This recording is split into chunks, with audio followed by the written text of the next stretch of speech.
Good morning all of you. First day हमारा advance accounting class का। एक बार आप लोग बताएंगे आप लोग का आवाज क्लियर आ रही है? Yes, good morning all of you. Perfect है sir. Yes, good morning all of you. Okay, so इस एडवांस अकाउंटिंग क्लास में ऐसे काफी बच्चे हुए जो अकाउंटिंग जो ग्रुप वन का जो पेपर वन होता है वो पढ़े। उसके बाद अभी हमारा ग्रुप टू जो शुरू है एडवांस अकाउंटिंग अभी पढ़े, तो उनके पैटर्न पता है कि किस तरीके से मैं पढ़ाता हूँ, क्या अप्रोच रहती, क्या करना है क्या नहीं करना है।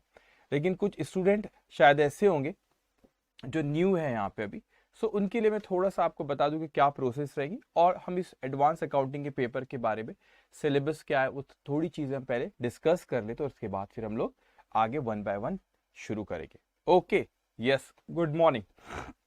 पहली चीज, जो न्यू स्टूडेंट है उन लोगों को, क्योंकि जो अकाउंटिंग पेपर वन पढ़ के अभी पेपर फिर एडवांस अकाउंटिंग में उनको पता है चीज, लेकिन जो न्यू स्टूडेंट स्पेसिफिकली मैं उन लोगों के लिए कह रहा हूँ कि आप लोगों को कुछ भी लिखना नहीं है अभी क्लास में।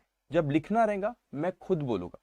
आप लोगों को डेली जो हैंड रिटन नोट्स मेरे क्लास के रहते वो डेली क्लास के बाद शेयर कर दिया जाता है। सो आप लोगों को कुछ भी लिखना नहीं है अभी। ओके, जब लिखना रहेगा मैं आपको खुद कहूंगा, जो क्लास के क्वेश्चंस रहेंगे जो मैं सॉल्व करूंगा वही आपको लिखना रहेगा। जब भी कंसेप्ट के बारे में बात करूंगा तो वो आपको नहीं लिखना रहेगा, क्योंकि ये पीडीएफ आपसे शेयर कर दी जाएंगी। कंसेप्ट के बारे में जब मैं बात करूंगा तो आपका पूरा फोकस, मैं जो लेक्चर जो कंसेप्ट एक्सप्लेन करो उस कंसेप्ट पे आपका ध्यान रहना चाहिए।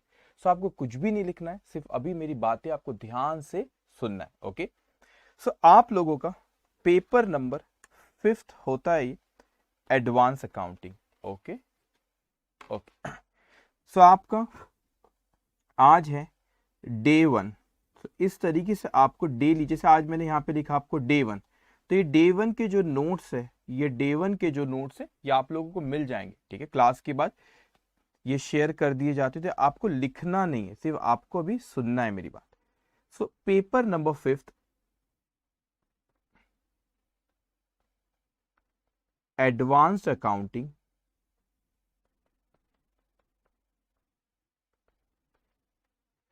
100 मार्क्स का पेपर है। ओके, सो आपने वैसे अकाउंटिंग सबने पेपर वन सबने पढ़े ऑब्वियसली। सो यहाँ पर आप लोगों को आइडिया है, लेकिन तो भी हम लोग थोड़ा सा डिस्कस कर लेते कि आपका किस तरीके से एग्जामिनेशन में क्वेश्चंस आते। तो आप लोगों को टोटल कितने क्वेश्चंस आएंगे? 6 क्वेश्चन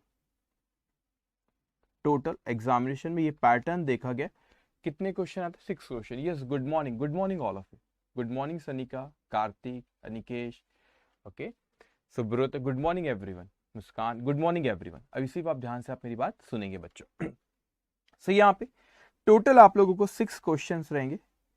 उसमें से क्वेश्चन नंबर 1 जो रहेगा वो क्या रहेगा? कंपलसरी। अभी लिखना नहीं है, कुछ भी नहीं लिखना है, सिर्फ आपको मेरी बात सुनते जाना है। सो क्वेश्चन नंबर 1 जो है वो कंपलसरी रहता है। क्वेश्चन नंबर 1 आपका कंपलसरी रहता है, और ये देखा गया कि क्वेश्चन नंबर 1 जो कंपलसरी रहता है वो अकाउंटिंग स्टैंडर्ड पे क्वेश्चन आते हैं। ग्रुप वन में आपको अकाउंटिंग स्टैंडर्ड थोड़े से कम होते compare to group two. Group two में आपको around 12 to 13 accounting standard group two में आप लोगों को पढ़ना है। ग्रुप वन में कम होते हैं accounting standard. So accounting standard पे क्वेश्चन नंबर 1 आता है।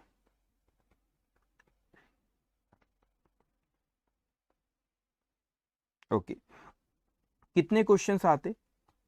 5 मार्क्स का 5 मार्क का एक होता है, और आपको टोटल 4 क्वेश्चन अकाउंटिंग स्टैंडर्ड पे 5-5 मार्क के आते हैं। तो आपका क्वेश्चन नंबर 1 20 मार्क्स का किसके ऊपर रहेगा? अकाउंटिंग स्टैंडर्ड पे। जैसे आपने किस में देखे पेपर वन, जैसा अकाउंटिंग में देखे वैसा ही यहां पर भी पैटर्न ऑब्जर्व करा गया। लेकिन जो रिमेनिंग क्वेश्चन होते आपको टोटल एग्जामिनेशन में 6 क्वेश्चन आते, जिसमें से क्वेश्चन नंबर 1 जो होता है वो कंपलसरी होता है। सो क्वेश्चन नंबर 1 कंपलसरी, और जो बचे हुए 5 क्वेश्चन, उन बचे हुए 5 क्वेश्चन में से कितने करना रहता है? हमको 4 करना होता है। सो जो रिमेनिंग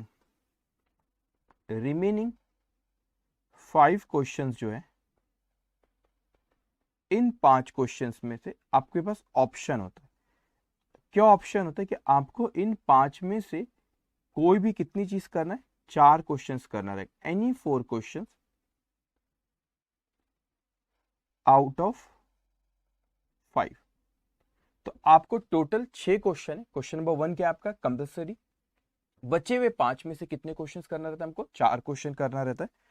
और वो क्वेश्चन का जैसे आपने पेपर 1 में भी देखे इस चीज को अकाउंटिंग में, कि इसमें कोई फिक्स नहीं रहता आपका कि कितने, आई मीन 20 मार्क्स का तो एक रहेगा, लेकिन जो पैटर्न है आपका, जैसे आप यहाँ पे देखेंगे,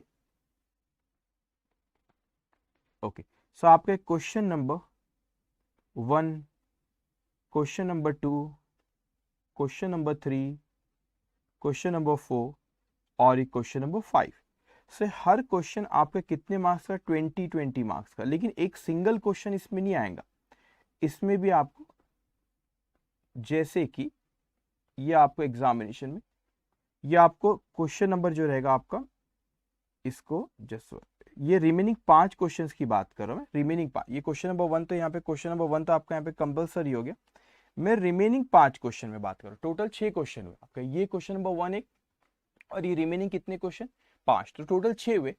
ये क्वेश्चन नंबर 1 आपका क्या है, कंपलसरी है, और ये रिमेनिंग, या तो फिर आप ऐसे भी कर सकते हैं, question number,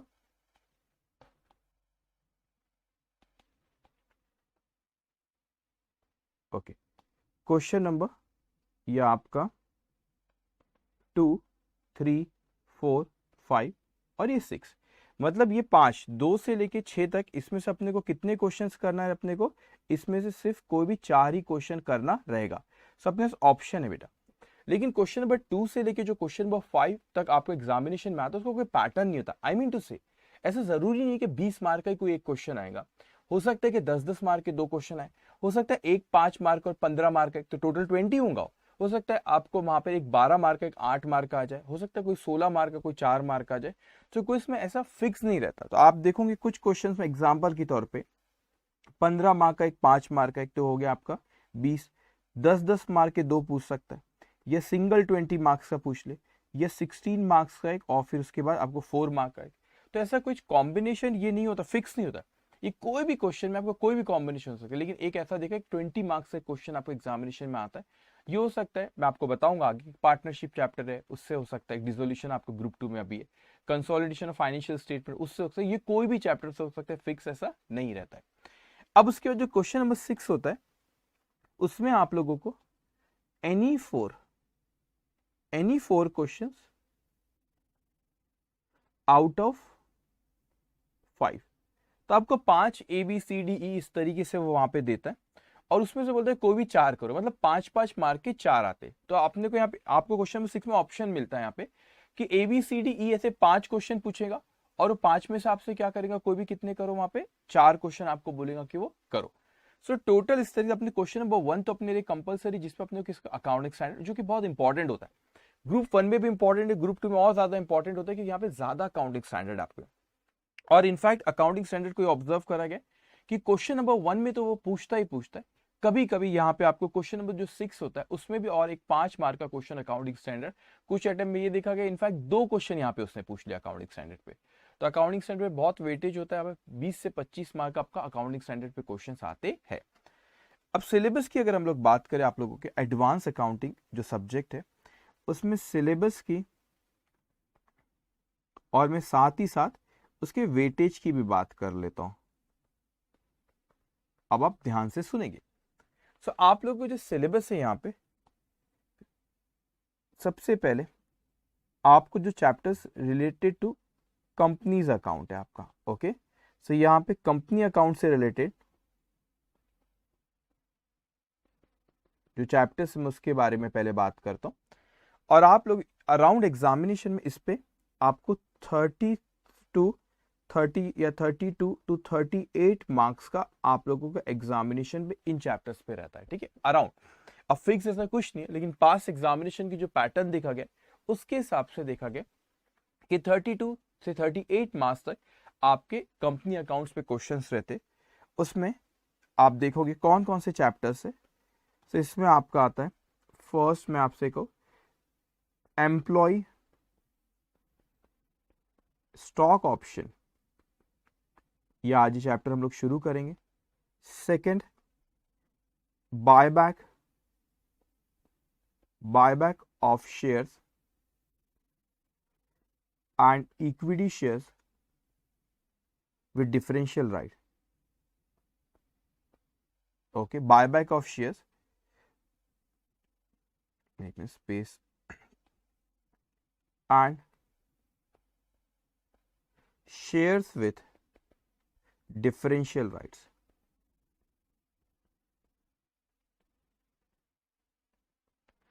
Third, liquidation. Fourth, amalgamation.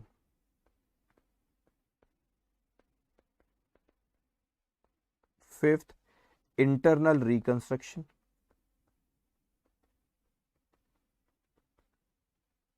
Internal reconstruction. सो कंपनीज अकाउंट की शुरुआत के 2-3 चैप्टर तो छोटे चैप्टर है, लिक्विडेशन भी एवरेज है, लेकिन अमलगमेशन और इंटरनल रिकंस्ट्रक्शन थोड़े से बड़े चैप्टर्स है. उसके बाद आप देखोगे कि आप लोगों को पार्टनरशिप, आपने पार्टनरशिप सीए फाउंडेशन लेवल पे भी पार्टनरशिप चैप्टर पढ़े, और अगर वो पार्टनरशिप वहां पे आपने एडमिशन, रिटायरमेंट, डेथ पढ़े, आपने डिसोल्यूशन ऑफ पार्टनरशिप नहीं पढ़े, जो कि अभी आपको सीए अभी एडवांस अकाउंटिंग में, और वहां पे दो पार्टनरशिप फर्म मर्ज हो जाती है तो क्या होता है, कन्वर्जन हो जाता है, पार्टनरशिप फर्म कंपनी में कन्वर्ट हो जाती है. तो सारी चीजें आपको यहाँ पे डिटेल में, यहाँ पे ग्रुप 2 में रहेगा. पार्टनरशिप, एडमिशन, रिटायरमेंट, डेथ यहाँ पे नहीं है, लेकिन पार्टनरशिप में लिख रहा था सारी चीज कवर होगी, मतलब डिसोल्यूशन, उसके बाद conversion of partnership firm into company, amalgamation of partnership firm, दो पार्टनरशिप फर्म मिलके एक पार्टनरशिप फर्म बना रहे, वो भी आप लोगों को यहाँ पे इसमें कवर रहेगा. और उसके बाद कंसोलिडेटेड फाइनेंशियल स्टेटमेंट. सो ये दो चैप्टर से अराउंड आप लोगों को एग्जामिनेशन में अगर मैं कहूं तो आपको 25 से 30 मार्क्स का इन चैप्टर से आ जाता है. उसके बाद आप लोगों के बैंकिंग से रिलेटेड है, आप एक फाइनेंशियल रिपोर्टिंग कह सकता हूं. फाइनेंशियल रिपोर्टिंग जो है इसमें दो चैप्टर आ जा रहे हैं आपके. कौन से? बैंकिंग कंपनी और नॉन बैंकिंग कंपनी. एक है आपका बैंकिंग कंपनीज और non banking financial company. Non banking financial companies. Okay. उसके बाद सबसे इसमें जो एग्जामिनेशन में इन दो चैप्टर से जो अराउंड आता है आपको ज्यादा नहीं, 12 से 16 मार्क्स का. और सबसे इंपॉर्टेंट आखिरी में अकाउंटिंग स्टैंडर्ड. अकाउंटिंग स्टैंडर्ड पे आपको अराउंड आ जाता है 20 से 26 मार्क्स का. तो यहां पर हम देखिए चैप्टर्स की बात करें वो आप 5 चैप्टर वो शुरू में लिखा, उसके बाद 6 ये पार्टनरशिप, फिर आप एक चैप्टर देखेंगे यहाँ पे कंसोलिडेशन पे, उसके बाद आपका 8 और ये 9. तो 9 चैप्टर्स आपके अदर देन अकाउंटिंग स्टैंडर्ड. जो आखिरी चैप्टर फिर रहता है आपका 10th, that will be on accounting standard. लेकिन उसमें बहुत से अकाउंटिंग स्टैंडर्ड आप लोग ग्रुप 2, तो सारे अकाउंटिंग स्टैंडर्ड के सीरीज जो चैप्टर नंबर 10 में हम लोग कवर करेंगे. तो ये आ रहा आपका सिलेबस, जो कि आपका कौन सा, आपका एडवांस अकाउंटिंग का. बहुत इंपॉर्टेंट होता है कि जब अभी हम लोग क्लास करेंगे तो जो इंपॉर्टेंट पॉइंट्स है आप उसको हाईलाइट करके रखें. मैं आपको बताऊंगा कौन से इंपॉर्टेंट पॉइंट्स है, उसको आप हाईलाइट करके रखें, क्योंकि आप लोगों के पास एग्जामिनेशन में जो बोथ ग्रुप अपीयर होने वाले कमिंग अटेम्प्ट में, जब भी आपका अटेम्प्ट अगर आप बोथ ग्रुप के लिए अपीयर हो तो ये बड़ा इंपॉर्टेंट होता है कि आपका एडवांस अकाउंटिंग का रिविजन आपके पास ज्यादा समय नहीं होता. क्यों? क्योंकि आपका ग्रुप 1 जैसे ही खत्म हुआ फिर आपके पास एक दिन का गैप, ऑफिस के बाद आप क्या दोगे, 5th पेपर एडवांस अकाउंटिंग में. तो आपको बहुत ही एक कम समय पे अपने को इसको रिवीजन करना आना चाहिए. तो आपके ज्यादा वक्त नहीं होता. मैक्सिमम अगर मैं कहूँ तो आपके पास यहाँ पे 18 से 20 घंटे आपके पास रहेंगे. 20 घंटे में मान के चलता हूँ ऑन एन एवरेज कि आपको क्या करेगा वो. मैं 20 अभी 20 आवर्स भी मैं बहुत कह रहा हूँ आप लोगों को. आई थिंक इसके बाद आपको 17 से 18 घंटे कुछ मिलेंगे आपको. ठीक है, 17 से 18 घंटे आपने कुछ हो तो उसमें आपको कितना मिलेगा, आपको पूरा का पूरा एडवांस अकाउंटिंग उसमें रिवीजन करना आना चाहिए. सारा का सारा एडवांस अकाउंटिंग आपको रिवीजन करना है. इस तरीके से तैयारी होना चाहिए आप लोगों की, इस तरीके से तैयारी होना चाहिए आप लोगों की कि वो आप लोगों को 20 आवर्स में पूरा का पूरा एडवांस अकाउंटिंग आपका रिवाइज होना चाहिए. ऐसी तैयारी होना चाहिए. अगर आपने मेरे साथ पूरी क्लास करे, मैं रोज क्लास में क्वेश्चंस करूंगा. पुराने स्टूडेंट्स को पता है क्या पैटर्न होता है, क्लास में मैं क्वेश्चंस करूंगा, डेली आपको होमवर्क दिया जाएगा, और डेली जब आपको होमवर्क दे दो, होमवर्क आपको डेली करना है. जो क्लास के क्वेश्चन है मैंने क्लास में करा वो आप मेरे साथ तो क्लास में कर ही रहे, तो साथ में उसको घर पे दोबारा नहीं करे चलेगा। उसको घर पे आपको सिर्फ रोज क्या करना है कि मैंने आज जैसे तरीका कैसा होगा, जैसे मैंने आज क्लास में कोई चैप्टर शुरू किया, पहली चीज आपको कंसेप्ट के बारे में जब भी बात करूंगा तो वो कंसेप्ट आपको देखना, कंसेप्ट आपको लिखना नहीं है। कंसेप्ट सारा मैं लिखूंगा, स्क्रीन पे आपको दिखेगा, बस आपको मेरी बातों को बहुत ध्यान से सुनना है। और फिर उसके बाद उसकी पीडीएफ आपको लेक्चर के बाद आपसे शेयर कर दी जाती है, तो आपको दोबारा अगर वो कंसेप्ट देखना है तो पीडीएफ आपके पास रहती है। जब मैं क्वेश्चन क्लास में सॉल्व करूंगा तो वो क्वेश्चंस आपको साथ में करना रहेगा। तो आपकी जिम्मेदारी ये कि आज क्लास में जो मैंने क्वेश्चंस कराए, साथ में आप खुद भी उन क्वेश्चंस को एक बार घर, साथ में तो क्लास में कर ही रहो, साथ में क्या करोगे आप घर पे एक बार शाम को उन क्वेश्चंस को देखिए, इंपॉर्टेंट पॉइंट है। और जो आपको होमवर्क दिया मैंने, होमवर्क दिया वो आपको सॉल्व करना रहेगा। अब कितनी नोटबुक मेंटेन करना ऑल मैं आपको एक्सप्लेन करता हूं अभी, लेकिन आपको होमवर्क डेली करना है। ये एकदम एकदम जरूरी है कि डेली जो मैंने होमवर्क दिया आपको उसी दिन वो होमवर्क करना है। जैसे कि अकाउंटिंग अभी खत्म हुई हमारी 2 दिन पहले, तो अकाउंटिंग की क्लास में क्या चीज हुई कि लास्ट डे जैसे हमारा खत्म हुआ था, बच्चों का ये था कि सर हमारे होमवर्क भी सारे खत्म हो गए। तो मेरे साथ साथ में आपके होमवर्क साथ में पूरे पेंडिंग नहीं रखना।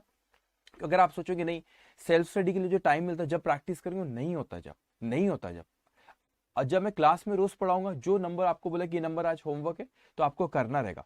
और उसमें जो भी डाउट रहेगा तो आप लोगों को एक ग्रुप है आप लोगों का, या कोई गूगल लाइव बैच वालों का तो ग्रुप है, और जो गूगल ड्राइव वाले बच्चे उनको भी डाउट के लिए एक नंबर शेयर करा है, एक डाउट के लिए, जिसमें डाउट वो अपने मुझे भेज सकते, तो मैं उसमें आंसर आपको देते जाऊंगा। और जो लाइव अटेंड कर रहे उनके यहाँ तो एक सेपरेट ग्रुप है, वहां पर भी पोस्ट कर सकते हैं, या मेरे को उसमें जो डाउट वाला नंबर है वो उस पर आप मेरे को मैसेज करना, तो मैं बराबर रिप्लाई करूंगा। और दूसरी चीज क्लास में भी, जैसे आज आपको कोई होमवर्क दिया गया, तो आपने होमवर्क करते करते अगर आपको कोई डाउट आता है तो आप क्या करोगे, नेक्स्ट डे क्लास में, ये तो मेरे को पहले से मैसेज कर दिया आपने, ये ग्रुप में डाल दिया अपना डाउट, ये नेक्स्ट डे मेरे को क्लास में आपने पहले क्वेश्चन पूछ लिए, तो क्वेश्चन में आपको उसका आंसर मैं आपको वो डाउट एक्सप्लेन कर दूंगा। लाइव क्लास में भी ख्याल रखिए, अभी जब मैं आपको एक्सप्लेन करते रहूंगा, आपको कोई डाउट आए तो थोड़ा सा पेशेंस रखना, क्योंकि हो सकता है कभी कि मैं कोई चीज एक्सप्लेन पूरी नहीं कर रहा हूं और जो आपको डाउट आए वो थोड़ी देर में शायद मैं एक्सप्लेन करने वाला हूँ। तो क्लास में जब कोई चीज एक्सप्लेन करता हो तो पहले पूरी बात को सुनना, पहले जब तक मेरा पूरा एक्सप्लेनेशन खत्म नहीं होता जब तक कुछ नहीं कहना, जब तक पूरे एक्सप्लेनेशन को मेरे बहुत अच्छे से सुनना। उसके बाद भी अगर आपको डाउट आते तो आपको चैट का ऑप्शन दिया गया, वहां पे आप उसको पोस्ट करिए, मैं आपका डाउट पढ़ के फिर मैं यहाँ पे डाउट सॉल्व करूंगा। ओके, अब हम लोग आते हैं यहाँ पे कि स्टडी मटेरियल के बारे में। मैं कहता हूँ आपके पास जो ये बुक है, कई बच्चों को बुक मिल गई होगी, अगर कोई बच्चों को बुक नहीं मिली तो चैप्टर नंबर 1, क्योंकि उन्होंने 1-2 दिन में अगर एडमिशन पूछी तो शायद अगर बुक नहीं मिली तो चैप्टर नंबर 1 का पीडीएफ मैंने आप लोगों को एक जो गूगल ड्राइव का जो लिंक दिया हुआ है वहां अगर आप जाके देखेंगे तो वहां पे बुक्स करके एक फोल्डर बना है, उसमें चैप्टर नंबर 1 मैंने क्या किया बच्चों, चैप्टर नंबर 1 की पीडीएफ शेयर कर दिया, तो रेफरेंस के लिए आप उसमें से देख सकते।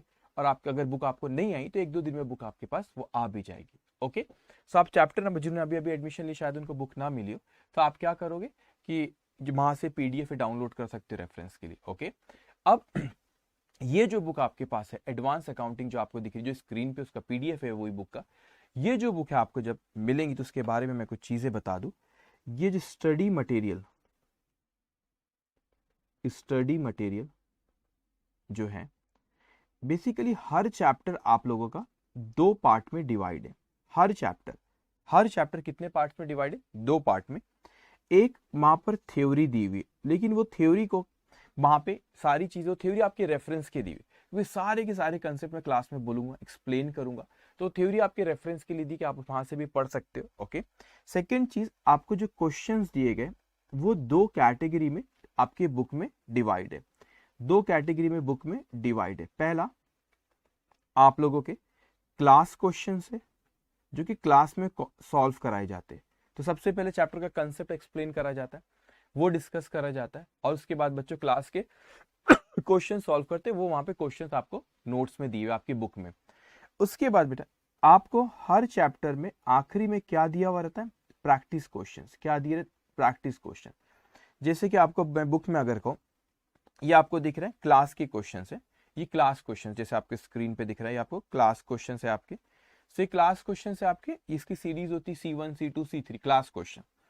उसके बाद आपको जो होमवर्क दिया जाता है उसकी सीरीज होती है आपकी, जैसे कि यहाँ पे P1 P2 P3 इस तरीके से सीरीज होती है, तो ये प्रैक्टिस क्वेश्चंस होते हैं। तो क्लास क्वेश्चंस मैं क्लास में कराऊंगा और प्रैक्टिस क्वेश्चन आपको बोलूंगा। एग्जांपल मैंने कहा कि देखो आज क्वेश्चन नंबर 1 आपका होमवर्क है, तो ये प्रैक्टिस क्वेश्चन आपको दिए थे। अब ये जो प्रैक्टिस क्वेश्चन रहते इंटेंशनली, यहाँ पर अगर आप देखोगे यहाँ पे प्रैक्टिस क्वेश्चन दिया, इसके नीचे सोल्यूशन दिया हुआ है, इसके नीचे सोल्यूशन नहीं दिया। तो पिछली बैच तक मतलब क्या होता था कि मैं सोल्यूशन यहीं पे दे देता था, फिर मेरे को रियलाइज हुआ कि बच्चे पता क्या करते, ये इंटेंशनली यहाँ से सोल्यूशन नहीं दिया गया। अब बोले सोल्यूशन कहाँ मिलेगा, मैं आपको बताता हूँ, लेकिन इंटेंशनली ये क्वेश्चन के नीचे यहाँ सोल्यूशन नहीं लिखा। बच्चे की आदत क्या रहती है कि क्वेश्चन लिखा रहता है, अगर वहीं पे उसका सोल्यूशन दे दे या बुक के पीछे भी मैं दे दूं, तो बच्चों की आदत क्या रहती है, पेज टर्न करेंगे और यहाँ से क्वेश्चन रीड करेंगे, उसको ऑडिट करोगे आप, वहां पे चेक करोगे कि जो आंसर दिया सही दिया है कि नहीं, है ना। और उसके बाद यहाँ पर अगर नीचे सोल्यूशन दिया तो आप सॉल्व नहीं करते, फिर क्या करते हैं बच्चे, क्वेश्चन पढ़ते हैं यहाँ पे और नीचे देखते हैं अच्छा ये ऐसा ऐसा ऐसा ऐसा करे सर ने, ठीक है हो गया तो आता है अपने को, और उसको बस उसका इतना रख के छोड़ देते। इसीलिए इंटेंशनली इसके नीचे यहाँ पे इसका सोल्यूशन नहीं दिया गया। आपको इसका सोल्यूशन कहाँ मिलेगा कि आप लोगों को जो डेली आपको जैसे आपने यहाँ पे देख रहे हो क्लास डे 1 दिख रहा है आपको, आज डे 1 है हमारा एडवांस अकाउंटिंग क्लास का। तो ये पीडीएफ सेम पीडीएफ आपको क्लास के बाद वो जो फोल्डर आपको जो गूगल ड्राइव का लिंक है वहां पे एक फोल्डर आपको क्लास नोट्स, तो क्लास नोट्स में आप लोगों को डे 1 के नोट्स वहां क्लास नोट्स में मिल जाएंगे। तो आपको जो लिखना रहेगा मैं खुद बताऊंगा, अभी जो स्क्रीन पे मैंने लिखा जो आपको दिख रहा है वो आपको लिखना नहीं है बच्चों।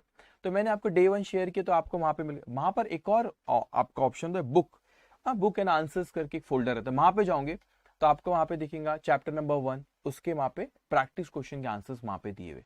तो आपने क्या करना है कि जैसे मैंने आपको होमवर्क दिया, एग्जाम्पल के तौर पे क्वेश्चन नंबर 1 ही होमवर्क दिया, तो आपके क्वेश्चन नंबर 1 को आपको मैं भी बताता, आपको 2 नोटबुक मेंटेन करना है। आप जहां पे पहले आप खुद सॉल्व करना, पहले आपने खुद सॉल्व करे, जब तक प्लीज उस सोल्यूशन को मत देखना, पहले आपने खुद ने सॉल्व करना, और उसके बाद आप क्या करोगे, खुद सॉल्व करेंगे, उसके बाद क्या करोगे आप, फिर आप वहां पे जाके देखोगे कि आपने पीडीएफ डाउनलोड कर लेना, वहां सोल्यूशन आपने देखे अच्छा ये सोल्यूशन, और जब आपको पता चल रहा है कि हमने ये गलती करे सर, और गलती क्योंकि आपने नोटबुक में लिखा अपनी, और आपने इसका सोल्यूशन बाद में देखना, कभी भी पहले मत देखना, कभी भी पहले मत देखना।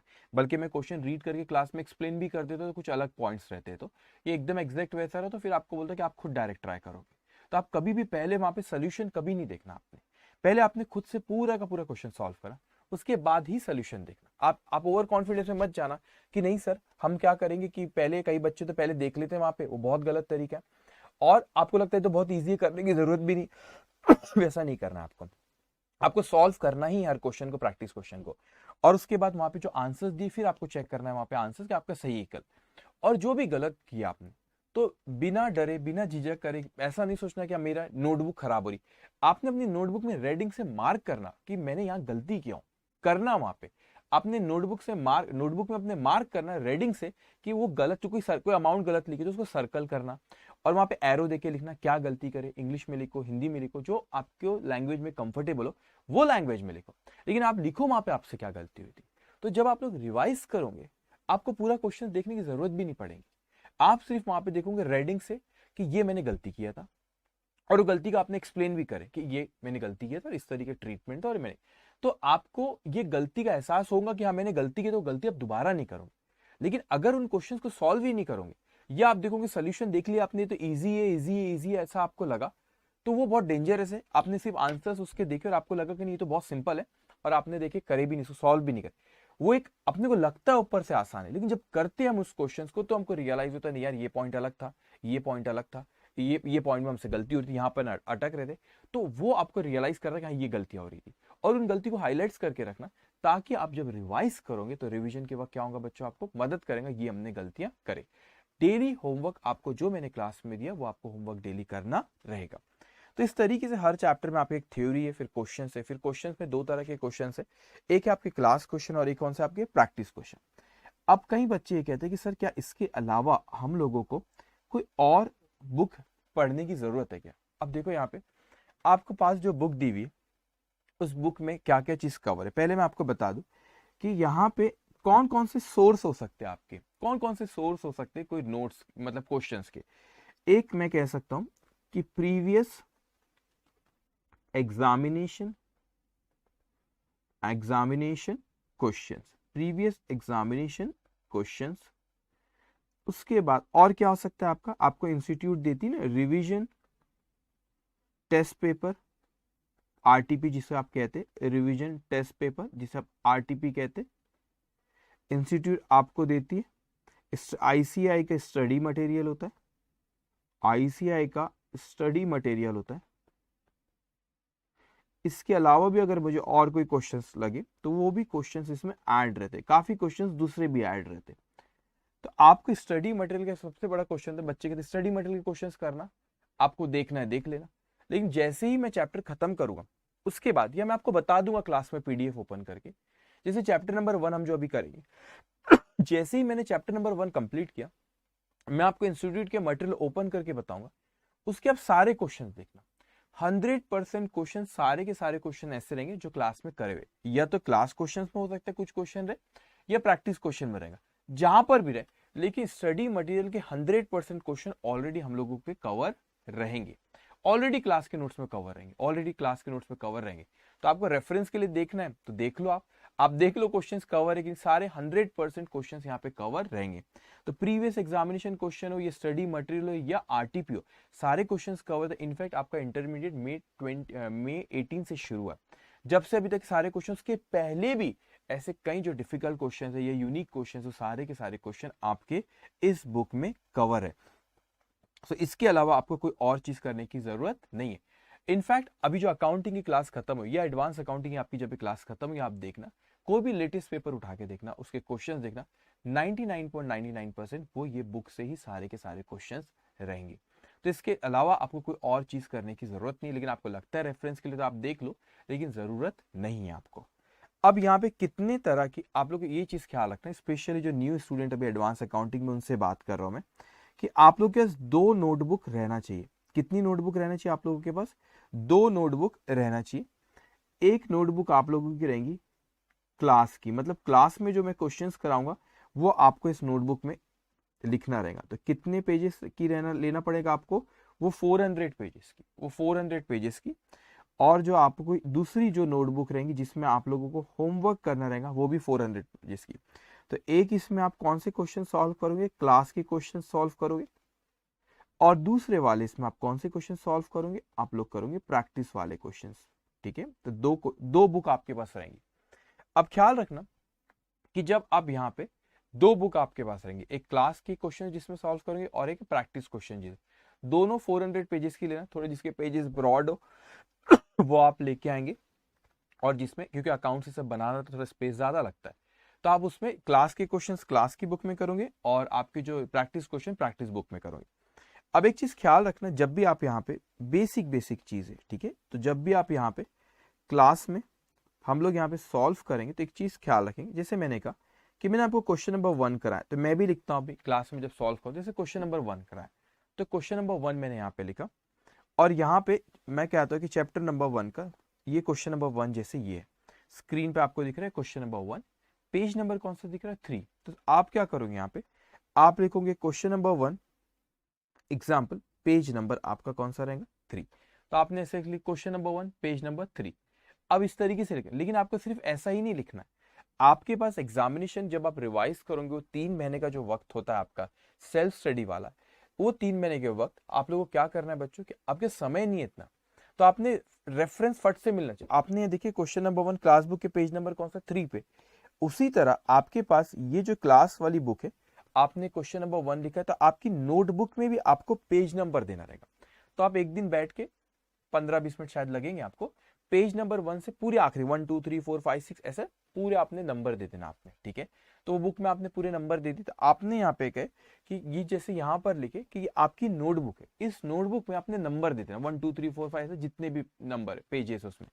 अब आपने यहाँ पे लिखे कि क्वेश्चन नंबर 1 जो आपने इस नोटबुक में, जब आप क्वेश्चन नंबर 1 सॉल्व कर रहे हो तो उस नोटबुक में क्वेश्चन नंबर 1 जो आप सॉल्व तो आपकी बुक जो आपको बुक प्रोवाइड करी बीबी वर्चुअल से, वो बुक जो मेरी है वो कौन से पेज नंबर पे क्वेश्चन, तो जैसे एग्जांपल के तौर पे मैंने कहा पेज नंबर 3 पे, उसी तरह आप यहाँ पे लिख लोगे क्वेश्चन नंबर 1 जो यहाँ पर है, क्वेश्चन नंबर 1 जो आप यहाँ पे आपकी नोटबुक का कौन सा पेज नंबर है। इसीलिए मैं आपसे कह रहा हूँ कि नोटबुक पे आपको नंबर लिखना पड़ेगा, ये नोटबुक पे आपको क्या लिखना पड़ेगा? नंबर्स लिखना पड़ेगा। आपके नोटबुक का कौन सा नंबर है आपको यहाँ पे लिखना पड़ेगा। तो फॉर एग्जाम्पल मैं कहता हूँ नोटबुक में सपोज पेज नंबर 5 है, तो मैंने पेज नंबर 5 लिख लिया। तो आपको हर क्वेश्चन में क्लास बुक के में ये जो आपकी बुक है आपके पास बीबी वर्चुअल से जो आपको प्रोवाइड करेगी, ये जो बुक है इसमें आपको लिखना रहेगा कि कौन सा नोटबुक का नंबर है। और नोटबुक में लिखना रहेगा आपको कौन सा क्लास बुक में कौन से पेज पे नंबर है। तो आपने यहाँ पे क्लास बुक में लिखे कि नोटबुक के कौन से पेज नंबर पे इसका सोल्यूशन है, और नोटबुक पे आपने लिखे कि क्लास बुक के कौन से पेज नंबर पे इसका क्वेश्चन है। उसी तरह आप अपने प्रैक्टिस क्वेश्चन में भी, जैसे प्रैक्टिस क्वेश्चन नंबर 1 करे तो पेज नंबर कौन सा है, फॉर एग्जाम्पल कुछ भी मैं लिख लेता हूँ 12 है, तो क्लास बुक के पेज नंबर 12 पे प्रैक्टिस का क्वेश्चन नंबर 1 वहां पे है। उसी तरह आप अपने प्रैक्टिस बुक में भी आपने देखना कि वहां पे आपका इस पर आपने यहाँ पर भी जैसे आपने प्रैक्टिस क्वेश्चन सॉल्व करे तो प्रैक्टिस बुक के कौन से पेज नंबर पे। तो एग्जामिनेशन के वक्त आप लोग के इतना वक्त नहीं, ये बहुत इंपॉर्टेंट है। सी इंटरमीडिएट क्लास भी मैंने इमीडिएटली ग्रुप 1 हमारा एडवांस अकाउंटिंग क्लास भी इमीडिएटली ग्रुप 1 के बाद शुरू किया, क्योंकि मैं नहीं चाह रहा था कि हम लोग का ग्रुप 2 का सिलेबस मतलब एडवांस अकाउंटिंग बहुत डिले हो। इसलिए इमीडिएटली जैसे ग्रुप 1 हम लोग का खत्म हुआ, मैंने बिना टाइम वेस्ट करे ग्रुप 2 इसलिए शुरू करा कि आप लोग का सिलेबस टाइम पे खत्म होना चाहिए। आपको अराउंड 3 महीने आप लोगों को क्या मिले, सेल्फ स्टडी के लिए मिलना चाहिए। ओके, तो वहां पर आप सेल्फ स्टडी करने को भी वक्त होना आप लोगों के लिए। अब यहाँ पे इस तरीके से आप 2 नोटबुक मेंटेन करोगे, और कहने वाली बात नहीं, मगर आप ये चीज ख्याल रखें जो कैलकुलेट, अब आप इंटर के एडवांस अकाउंटिंग स्टूडेंट है, ग्रुप 2 में आ गए, तो आप लोग इस चीज को ख्याल रखना जैसे आपने फाउंडेशन में करे, ग्रुप 1 में देखे, अभी भी ख्याल रखना आप लोगों को कि कैलकुलेटर को एक ही यूज करना आपने आखिरी तक के, जो कैलकुलेटर आप फर्स्ट अभी कर रहे हो एग्जामिनेशन तक। क्यों? क्योंकि फिर अपना उसमें हाथ बैठ जाता है अपना, तो फिर आसानी जाती है एग्जामिनेशन में। ओके, अब दूसरी चीज आपको बहुत बेसिक चीज है, छोटी चीजों का आपने ख्याल रखना बच्चों कि आपने कलर पेन आज लेके आ जाना। कलर पेन आप लेकर आएंगे, और ये जो कलर पेन लेके आएंगे इसमें एक चीज ख्याल रखेंगे आप कि कितने कलर्स वाले आपको, दो एक ख्याल रखना है, एक या तो आप जो भी कलर से लिखते हो, ब्लैक से लिखते हो या ब्लू से लिखते हो, जिससे भी लिखते हो वो नॉर्मल जब भी मैं लिखता हूँ, जैसे ब्लू से लिख रहा हूँ, तो आप जो भी आप लिखे, ब्लैक ले या ब्लू ले, नॉर्मली जब भी मैं लिख रहा हूँ ब्लू से, तो आपको भी वैसे लिखना रहेगा। ओके, लेकिन बच्चों आपने एक रेड कलर की भी आज एक पेन लेके आना, उसमें मुझे कोई न्यू एडजस्टमेंट दिखे या मुझे कोई कमेंट लिखाना है या कोई इंपॉर्टेंट पॉइंट हो, कमेंट कोई इंपॉर्टेंट पॉइंट हो, तो वो मैं रेडिंग में लिखता हूँ। जिन्होंने ग्रुप 1 अकाउंटिंग अभी पढ़े उनको पता है, वो रेडिंग में लिखता हूँ। तो आपको भी रेडिंग में लिखना पड़ेगा। मैं ऐसा क्यों कह रहा हूँ कि जब आप ये क्वेश्चंस को रिवाइज करोगे, जब ये चैप्टर को रिवाइज करोगे, तो आपको जैसे ही रेडिंग दिखी तो आपको समझ जाना पड़ेगा कि न्यू एडजस्टमेंट है, ये न्यू क्या है, एडजस्टमेंट है। ये सर ने इस पर कोई कमेंट लिखा है या कोई यहाँ पर कोई इंपॉर्टेंट पॉइंट है और सर ने इसको यहाँ पर लिखा है। तो आपको पेज जब टर्न करूंगे जब आपको पता चल जाएंगे। उसी तरह जब आप लोग एक और जो नोटबुक मेंटेन करें जिसमें प्रैक्टिस क्वेश्चन आप लोग सॉल्व करें, तो वो प्रैक्टिस क्वेश्चन में आप लोगों को क्या चीज ख्याल रखना है कि आप लोग वहां पर भी आपने पहले क्वेश्चन सॉल्व करना और फिर ही जाके उसका सोल्यूशन चेक करना। और जब आप क्वेश्चन सॉल्व करो यहाँ पे, उसके बाद इसका सोल्यूशन चेक करना। जब आप वो क्वेश्चन सॉल्व करो, जब आप सोल्यूशन चेक करें आपने इसका, तो उसमें जो गलती आपकी रहेंगी उन गलती को आपको क्या करना है, रेडिंग से मार्क करके रखना है, ताकि आपको पता रहे कि हमसे उसमें क्या हुई, कोई गलती हुई है, कोई क्या हुई उसमें गलती हुई है। इस चीज का आप ख्याल रखेंगे। ओके, तो आपको रिवीजन के वक्त पता रहता है कि हाँ ये गलती की थी, अब इस अपने से गलती होना नहीं चाहिए। अब हम लोग शुरू करते हैं हमारा बिना टाइम वेस्ट करे चैप्टर नंबर 1। तो जैसे कि मैंने आपसे कहा, ये आपके नोटबुक जो आपको मटेरियल प्रोवाइड करे, जस्ट 1 मिनट। सो आपको यहाँ पे ये आपके अकाउंटिंग स्टैंडर्ड काफी आप लोगों को जैसे आपके स्क्रीन पे दिख रहा है यहाँ पे, या चैप्टर नंबर 10 है आपका, इसमें देखो इसमें कितने दिख रहे हैं आपको, 13 अकाउंटिंग स्टैंडर्ड हम लोग को वहां पे पढ़ना रहेगा। ओके, और इस शुरुआत में हमारे 9 चैप्टर्स। तो सबसे पहले हम लोग शुरू करें accounting for employ stock option plan. तो क्या हम लोगों को अभी कुछ भी लिखना है? नहीं, आप लोगों को अभी कुछ भी लिखना नहीं रहेगा। आपको सिर्फ मेरी बात को क्या करना है, बहुत ध्यान से अभी सुनना रहेगा। सो आप यहाँ पे अभी आपको लिखना कुछ भी नहीं है, इसकी पीडीएफ आपको मिल जाएंगी बच्चों, लिखना कुछ भी नहीं है। सो हम लोग चैप्टर नंबर 1 शुरू करते, जो कि है accounting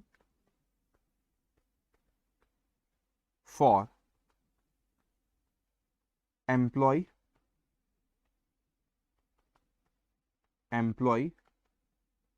stock option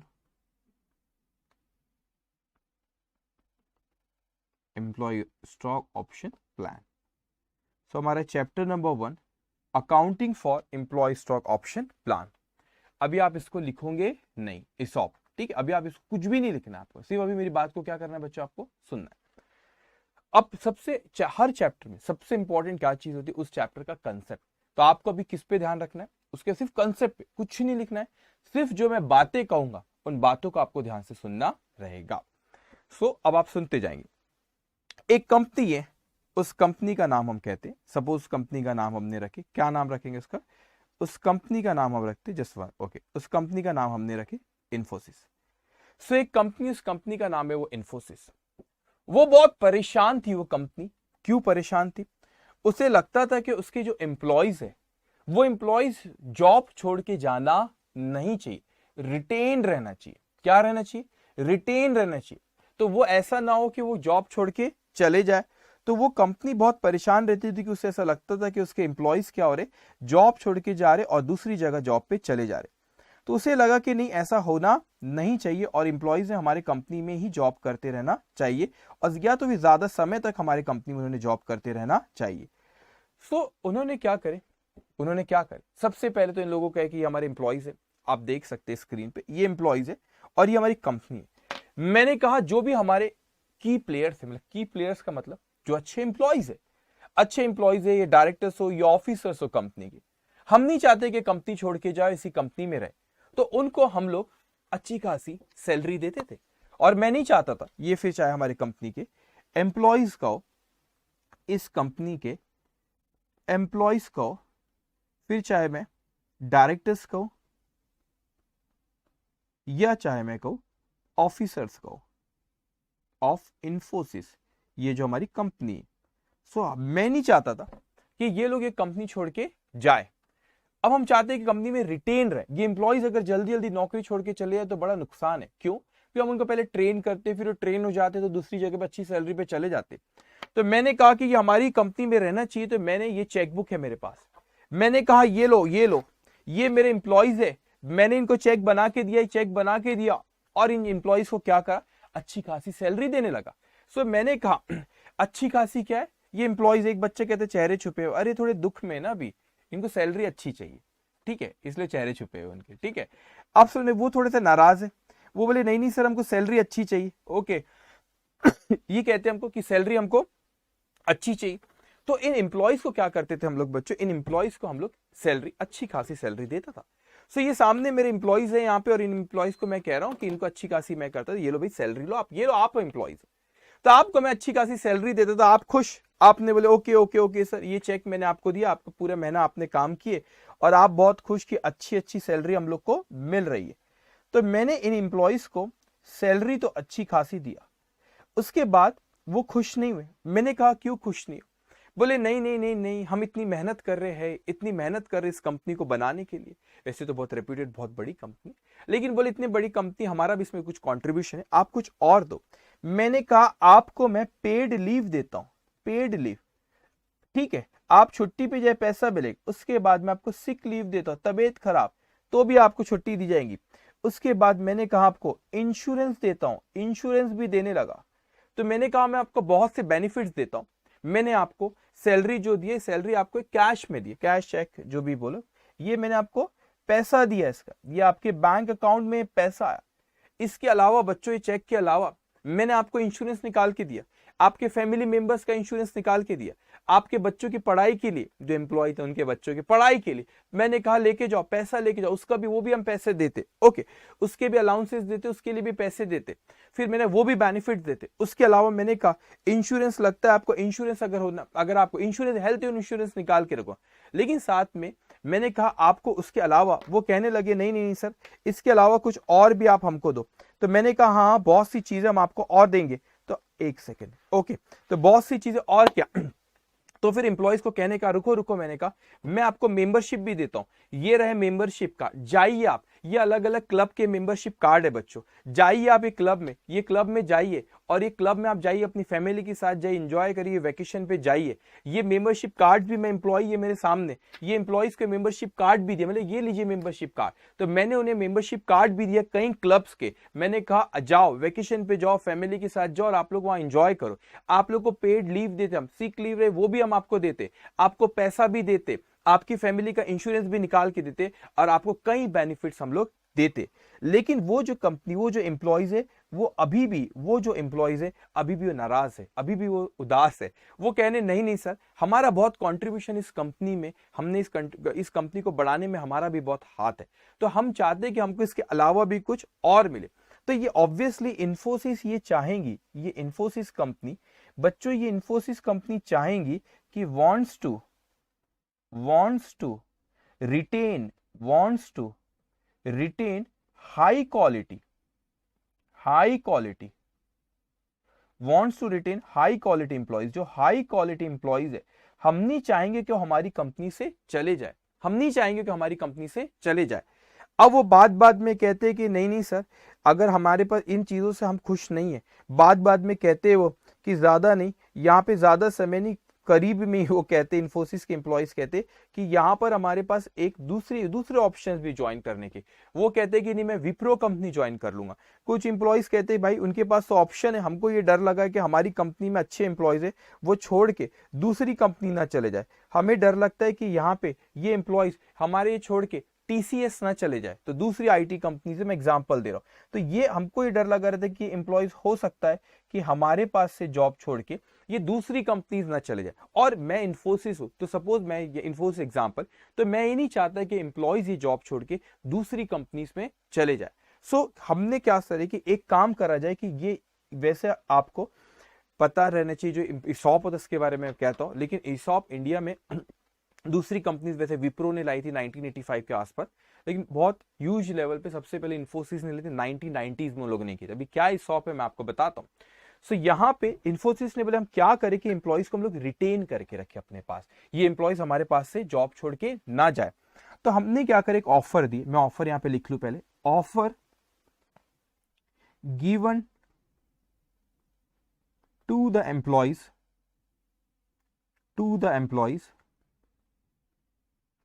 to purchase at a future date the shares of the company at a predetermined price at a concessional price. अब आप ध्यान से सुनेंगे।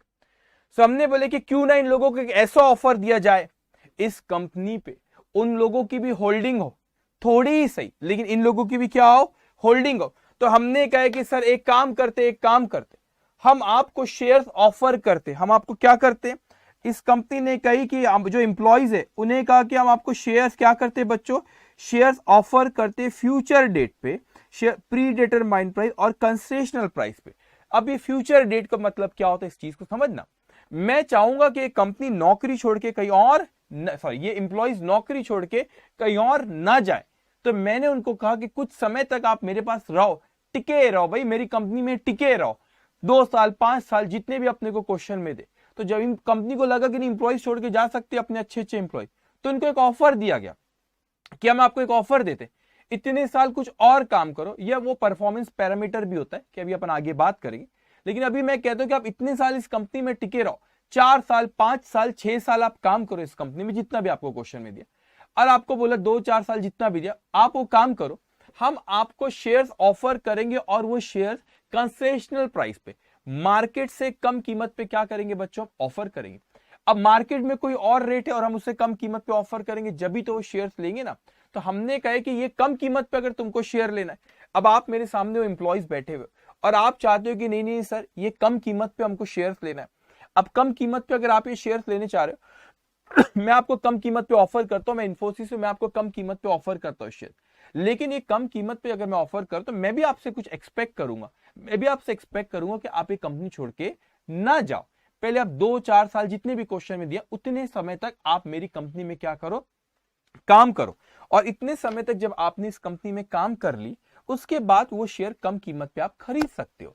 तो ये मैंने तो वो शेयर होल्डर्स को भी, यहाँ पे जो एम्प्लॉइज रहते हैं उन्हें भी क्या आता है कि मोटिवेशन आता है। क्यों मोटिवेशन आता है, कंपनी क्या करती है, इनको ये ऑफर दे रही है, तो इसे क्या कहते हैं, employee stock option plan. Offer क्या करती है बेटा, इन्हें ये ऑफर करती है ईसॉप, ऑफर करती एम्प्लॉय स्टॉक ऑप्शन प्लान। तो ये ऑफर देने की वजह से ये एम्प्लॉइज को क्या होता है, ये ऑफर देने की वजह से ये एम्प्लॉइज को क्या चीज होती है, पहला चीज यहाँ पे पहला कि ये उनको मोटिवेट करता है, अरे वाह कि हमको इस कंपनी में सिर्फ सैलरी ही नहीं मिल रही है, सैलरी के अलावा इस कंपनी के शेयर्स भी ऑफर करे जा रहे जो कि बहुत कम कीमत पे उनको ऑफर करे जाते हैं। मैं आपको कुछ रियल लाइफ एग्जांपल्स भी अभी थोड़ी देर में बताऊंगा। तो उनको कम कीमत पे हम लोग क्या कर रहे हैं बच्चों, यहाँ पे शेयर ऑफर करते हैं। तो ये एम्प्लॉइज को क्या होता है जब हम ऑफर करते हैं, उनको मोटिवेट करता है कि अरे वाह इस कंपनी की होल्डिंग भी होगी। अब देखो गूगल जो कंपनी है उसने भी अपने एम्प्लॉइज को दिया, मैं आपको और एग्जांपल्स अभी दूंगा।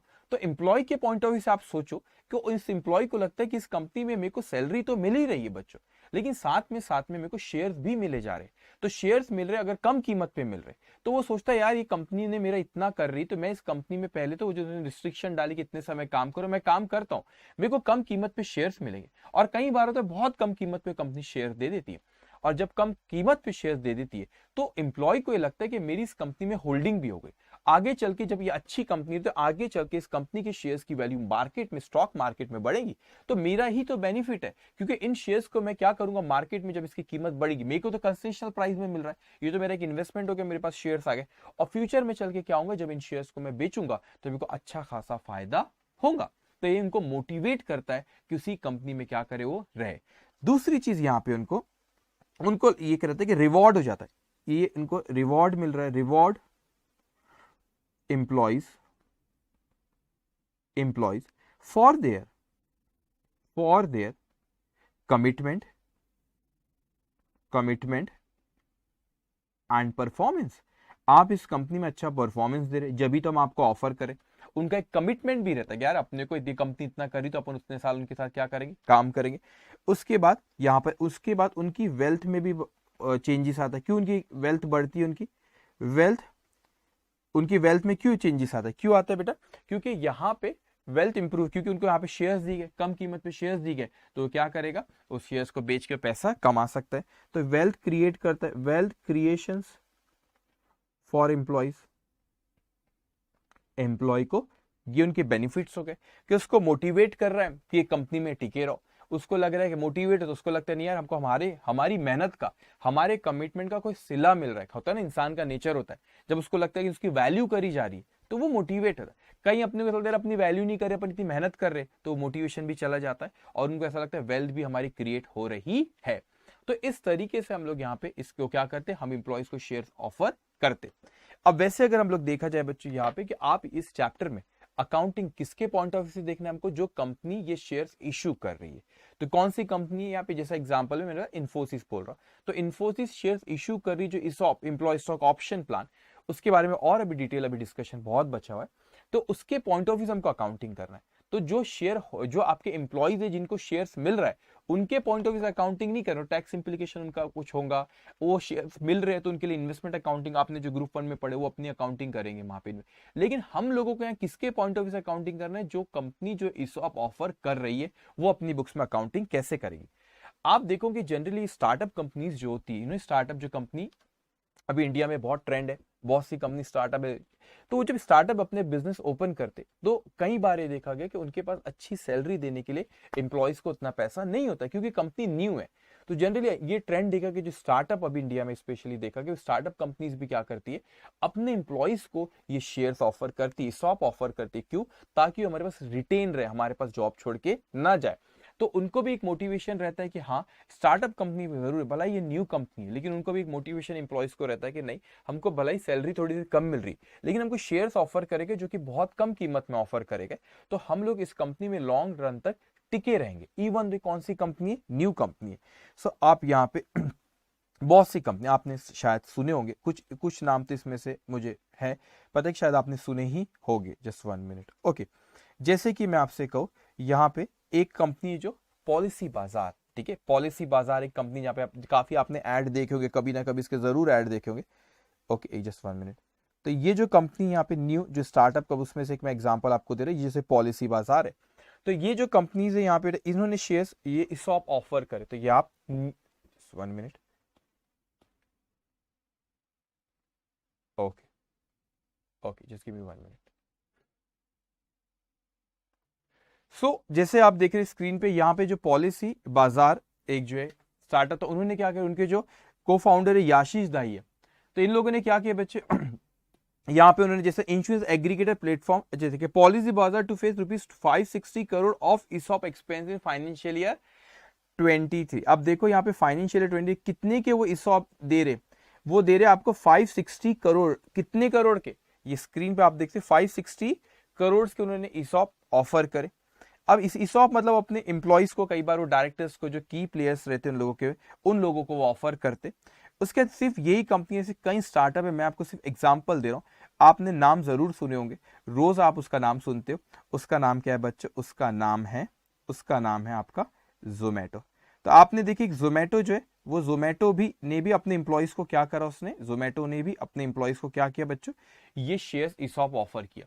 आप स्क्रीन पे देख सकते हैं जोमेटो ने आप ये शेयर से नंबर रुपीज नहीं, 4.6 करोड़ शेयर्स ऑफर करा, और वो भी कितना एट ₹1। कितने कम कीमत पे उसने अपने, क्यों नहीं चाहता उसके एम्प्लॉइज छोड़ के जाए। तो यहाँ पे कई स्टार्टअप्स होते हैं, वो भी अपने कब क्या करे, अपने एम्प्लॉइज को या को फाउंडर को या जो उन लोग के मेन ऑफिसर्स है, मैनेजर्स है, उन लोगों को क्या कर रहे बच्चे, यहाँ पे शेयर्स ऑफर कर रहे कम कीमत पे। इस समय क्या कहते हैं, ESOP कहते हैं। ओके, तो यहाँ पे पॉलिसी बाजार ने ऑफर करी, जोमेटो ने यहाँ पर ऑफर करी। और एक और एग्जाम्पल मैं आपको देता हूँ, जस्ट 1 मिनट। ओके, एक और मैन्युफैक्चरिंग आपकी कंपनी थी, car used retailing, used car जो करती है कंपनी, यहाँ पे उसको सेल करती थी। ये कंपनी ने भी क्या करे, अपने अपने जो एम्प्लॉइज थे उन लोगों को शेयर्स ऑफर करे। सो आप देख सकते हैं कि ऐसी कई कंपनी, ये जो सारे आप यहाँ पे स्क्रीन पे देख रहे हैं, ये आपके कोई न्यूज के वहां पे कटिंग रखी हुई है। ओके, सो कटिंग करी हुई, तो आपने देखे कि ऐसे कई कंपनी स्टार्टअप होते। जोमेटो ने अपने फाउंडर को भी ESOP दी, अपने एम्प्लॉइज को भी ESOP दी, पॉलिसी बाजार ने भी करी, और यहाँ पे एक देखते कार कंपनी, उसने भी अपने एम्प्लॉइज को क्या करी, इस तरीके से वो शेयर्स ऑफर करती। क्यों ये शेयर्स ऑफर करती, कम कीमत पे, वो इसीलिए कम कीमत पे शेयर्स ऑफर करती क्यों एम्प्लॉइज छोड़ के हमारे पास से ना जाए, वो अच्छे एम्प्लॉइज हमारे पास टिके रहे। एक दिन आप जब चार्टर्ड अकाउंटेंट बनोगे, वो दिन जब आप कहीं पे अच्छी कंपनी, तो अच्छे कॉर्पोरेट रोल में आप जॉब करोगे, कुछ समय बाद जब आप बहुत स्किल हो जाओगे, तो वो कंपनी भी आपको ऑफर करेंगी कि उस कंपनी के क्या लो, आप शेयर्स लो, और आपको कम कीमत पे वो शेयर्स ऑफर करेगी, मगर आप पे कुछ कंडीशन डालेंगे, 4-5 साल का कुछ उनके पास आप काम करें। ओके, अब क्या करेंगे यहाँ पे यहाँ पे इस तरीके से ये हमारा कंसेप्ट हुआ। किस चीज का कंसेप्ट हुआ, ESOP का मतलब क्या होता है। लेकिन ऐसे कई टर्म है बेटा जो हमको पता रहना चाहिए कि ESOP का एक्चुअल में किस तरीके से प्रोसेस होता है, किस तरीके से इसकी अकाउंटिंग होती है। तो उस अकाउंटिंग के बारे में मैं आपसे बात करूंगा, इसकी प्रोसेस क्या होता है, और वो हम लोग अभी बात करेंगे। आप ध्यान से मेरी बात सुनेंगे। एक और चीज ख्याल रखेंगे बेटा, हम लोग यहाँ पे अकाउंट सब्जेक्ट पढ़ रहे हैं, तो हम लोग, हमारे लिए रेलेवेंस अकाउंटिंग हमारे लिए इंपॉर्टेंट है। ओके, इसकी बाय लॉ एक अलग प्रोसेस होंगे, इसका रेजोल्यूशन पास करना है नॉल, लेकिन हमारा फोकस अभी किस पे रहना चाहिए, इसके कंसेप्ट पे, और उसकी अकाउंटिंग किस तरीके से करना है हमको ESOP की, उस पे हमारा फोकस रहना चाहिए। अभी आपको कुछ भी नहीं लिखना है, जो स्टूडेंट्स यहाँ पे नहीं, उनको कुछ भी नहीं लिखना, इसकी PDF आपको मिल जाएंगी। अब मैं आता हूँ सर इसके कंसेप्ट के बारे में, अगर मैं बात करूँ, बहुत ध्यान से आप सुनेंगे। सबसे पहले सपोज ये इन्फोसिस कंपनी, इस इन्फोसिस कंपनी ने चाहे कि ये अपने एम्प्लॉइज को कहे कि चलो हम आपको क्या करते, शेयर्स ऑफर करते, और ये कौन सा ESOP, employee stock option plan, shares offer करते, और इस कंपनी ने कही, एक second just give me 1 minute. Okay, तो शेयर्स इन लोगों ने ऑफर करे अपने एम्प्लॉइज को, और क्या कहे कि कम कीमत पे ऑफर करे जाते हैं, और आप उनको बोले कि आप हमारे पास कुछ कंडीशंस डाले। ऑब्वियसली उनको बोला गया कि आप हमारे कंपनी में कुछ सालों तक आपको काम करना रहेगा। अभी कंडीशन जरूरी नहीं होता कि यहाँ पे कंडीशन ये जरूरी नहीं होती बच्चों की ये ऐसी रहे कि इतने सालों तक काम करना है, उसके साथ परफॉर्मेंस पैरामीटर भी होता है। आपको ये दिख रहे हैं यहाँ पे एम्प्लॉइज खुश, एक मिनट, ये एम्प्लॉइज इस कंपनी के, ठीक है। सो यहाँ पे कहा गया कि ये इस इन्फोसिस कंपनी ने क्या करी, इस इन्फोसिस कंपनी ने, ये रहे एम्प्लॉय, मैं हूं इन्फोसिस कंपनी, मैंने कहा ये मेरे कंपनी के एम्प्लॉइज है, मैंने ये कहा ये रहा आपका सैलरी, ये आपको पहला चेक दिया। वो बोले नहीं नहीं सर, और मैंने कहा पॉलिसी भी देते हम आपको, इंश्योरेंस निकाल के दिया आपको, सिक लीव दे रहे हो आपको, बहुत सारी लीव दी हमने, ठीक है, पेड, आप जाइए घूमो फिरो, ये लो मेंबरशिप कार्ड लो, ट्रेवल एक्सपीरियंस, ठीक है, कार्ड ये रहा आपको, ये कोई क्लब का ही कार्ड है, मैंने आपको कार्ड दिया, मैंने कहा जाओ जाओ जाओ, मैं इन्फोसिस कंपनी से बोल, मैंने कहा आपको जाओ जाओ जाओ अपनी फैमिली के साथ जाओ घूमो फिरो, आप बोले नहीं सर हम इतने में खुश नहीं होंगे, हम तो बड़े अच्छे एम्प्लॉई, हमको हमारी अहमियत पता है, हमको हमारी वैल्यू पता है, हम चार्टर्ड अकाउंटेंट है, आपकी कंपनी में बहुत कंट्रीब्यूशन है हमारा, बहुत अच्छा परफॉर्म करते हैं, आप नहीं चाहोगे कि हम छोड़ के जाए। मैंने कहा सही कहा, मैं नहीं चाहूंगा कि आप छोड़ के जाए। इसी बात पे मैंने कहा कि चलो चलो चलो मैं आपको शेयर्स ऑफर करता हूं, जो शेयर्स ऑफर करो बड़ी ही कम कीमत पे ऑफर करना चाहता हूं। तो मैं इन्फोसिस कंपनी, मैंने आपको शेयर्स ऑफर करा, लेकिन अभी कुछ टर्म्स का आप बड़े ही अच्छे से समझना बच्चों। ये रहा हमारा यहाँ पे सपोज, ठीक है, यहाँ पे सपोज किस तारीख को, 1 जनवरी 2000 सपोज 22 को मैंने कहा आपको 1 जनवरी 2022 को आप में और मेरे बीच में बात हुई और हमने माने कि चलो कुछ कंडीशन है कि इतने साल तक आप मेरे पास काम करोगे। तो हमने क्या करो, उस तारीख को मैंने आपको ऑफर दिया कि आपको इतने साल तक काम करना है। तो ये जो ऑफर दिया गया बच्चों, इसे हम कहते हैं ग्रांट डेट। जो तारीख को दिया गया क्या कहते हैं इसे, ग्रांट डेट। तो ये टर्म को अच्छे से अपने दिमाग में बैठा लो। ग्रांट डेट का मतलब क्या होता है बच्चों, जिस तारीख को क्या करा गया, आपको मैंने क्या करा, यहाँ पे ये ऑफर दिया गया है कि भाई साहब आपको टर्म्स एंड कंडीशन बताई गई कि आपको इतने सालों तक के काम करना है। तो ये तारीख को ऑफर दिया गया, इसे कहते हैं ग्रांट डेट। मैंने कहा कि सर ग्रांट डेट को मैंने कहा बताओ किस कीमत पे, मार्केट प्राइस जो है, मार्केट प्राइस सपोज मैंने कहा ये मार्केट प्राइस है 100 रुपए, मार्केट प्राइस है 100 रुपए, मैं आपको ऑफर करता हूं ऑफर प्राइस। ये ऑफर प्राइस का एक और नाम होता है बेटा, ऑफर प्राइस को एक्सरसाइज प्राइस भी कहते हैं। मैं लिख देता हूं वहां पे, मैंने कहा 70 रुपए में दूंगा, 70 रुपए भी मैं यहाँ पे बहुत ज्यादा लिख रहा हूं, बड़ी कम कीमत पे ऑफर करते। ओके, कई बार तो फ्री ऑफ कॉस्ट भी ऑफर कर देते, मगर कंडीशंस डालते भाई हमारे पास इस कंपनी में आपको जॉब करना रहेगा। तो मैंने कहा 100 रुपए का जो शेयर था, मार्केट में कीमत थी 100 रुपए। देखो मैं फेस वैल्यू की बात नहीं कर रहा हूं, फेस वैल्यू कोई और चीज होती शेयर्स की, मैं बात करूं कि मार्केट में शेयर्स की क्या कीमत है। तो मैंने कहा मार्केट में ये जो शेयर की कीमत है 100 रुपए, मार्केट में क्या कीमत है इसकी, 100 रुपए कीमत है, मैं आपको ऑफर कर रहा हूं 70 रुपए में। तो कम कीमत पे ऑफर करो, मतलब कितने से कम ऑफर कर रहा हूं मैं आपको, कितने से कम ऑफर कर रहा हूं बेटा, वो ऑफर करो 30 रुपए कम पे। तो यहां पर मैंने आपसे कहा कि ऑफर प्राइस का एक और नाम होता है, मैं यहां पे लिख देता हूं, इसे एक्सरसाइज प्राइस भी कहते हैं, एक्सरसाइज प्राइस भी कहते हैं। तो हमने ये तय कर लिए, प्री डिटरमाइंड प्राइस है, हमने तय कर दी कि भाई हम तो आपको 70 रुपए में ही देंगे।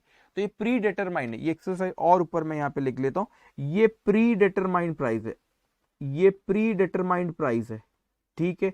इस प्री डिटरमाइंड प्राइस पे तय करा गया, मार्केट में जो भी शेयर उसका जो भी वैल्यू हमको उसको कम कीमत पे, सपोज 100 मार्केट में, तो मैं उसको कितने कीमत पे ऑफर कर रहा हूं, मैंने आपको ऑफर करा 70 रुपीज में ऑफर करा, तो 30 रुपए कम पे। ये जो 30 रुपए कम पे किया इसे कहते हैं ऑप्शन डिस्काउंट। इसे क्या कहते हैं, इसे कहते हैं ऑप्शन डिस्काउंट। अब ये 30 रुपए जो कम, ऑप्शन डिस्काउंट जो आप वर्ड यूज करें, इसको अलग अलग नाम से भी कहीं देखा, एक होता है इंट्रिंसिक वैल्यू, मैं बाद में समझाऊंगा व्हाट इज दिस, मगर इसको आप इंट्रिंसिक वैल्यू ऑफ ऑप्शन, ये ऑप्शन डिस्काउंट आपने एक तरीके से निकाले, इंट्रिंसिक वैल्यू ऑफ ऑप्शन, और दूसरा जो तरीका इसे कहते हैं फेयर वैल्यू ऑफ ऑप्शन। ठीक है सर, तो मैं अभी ये समझना है आपको फेयर वैल्यू ऑफ ऑप्शन, अभी आपको समझना है कितने कम कीमत में। तो मैंने कहा कि 100 रुपए की जो चीज थी, मैंने कहा आप मेरे एम्प्लॉइज, मैं आपको 100 रुपए की चीज कितने में ऑफर करो, मैंने कहा आपको 70 रुपीज में आपको ऑफर करो। लेकिन यूं ही मैं आपको 70 रुपीज में ऑफर नहीं करूंगा ना, मेरी भी कुछ एक्सपेक्टेशन है भाई साहब, मैंने आपसे कुछ एक्सपेक्टेशन है। तो मैंने आपको कहा कि आपको कुछ समय तक मेरी कंपनी में नौकरी करना पड़ेगा, ठीक है। अभी तो आप मेरे साथ जॉब कर रहे हो, लेकिन मैंने कहा कि आप अच्छे एम्प्लॉय हो, ऐसा आपको कहा नहीं, मगर मेरे को पता है, मेरे दिल में है कि मैंने आप अच्छे एम्प्लॉय है, ठीक है अच्छे एम्प्लॉयज हो। तो मैंने कहा आप जब अच्छे एम्प्लॉयज हो, मैं नहीं चाहूंगा कि आप ये कंपनी छोड़ के जाए, आप इसी कंपनी में टिके रहे बच्चे, आप इसी कंपनी में क्या रहे, टिके रहे, मैं नहीं चाहूंगा कि आप ये कंपनी छोड़ के जाए। तो मैंने आपको ऑफर करा कि आप एक काम करो, 3 साल मेरे साथ काम करो, 3 साल मेरी कंपनी छोड़ के नहीं जाना। तो 3 साल मैं आपसे कहता हूं, अब यहाँ पे स्पेस का प्रॉब्लम जाएगा, लेकिन ठीक है मैं एडजस्ट कर लूंगा। ये हुआ आपका फर्स्ट ईयर, ये हुआ आपका सेकेंड ईयर, और ये हुआ आपका थर्ड ईयर। तो 3 साल तक मैंने आपको कहा कि आपको इसी कंपनी में टिके रहना, ये कंपनी छोड़ के जाना नहीं है बच्चों।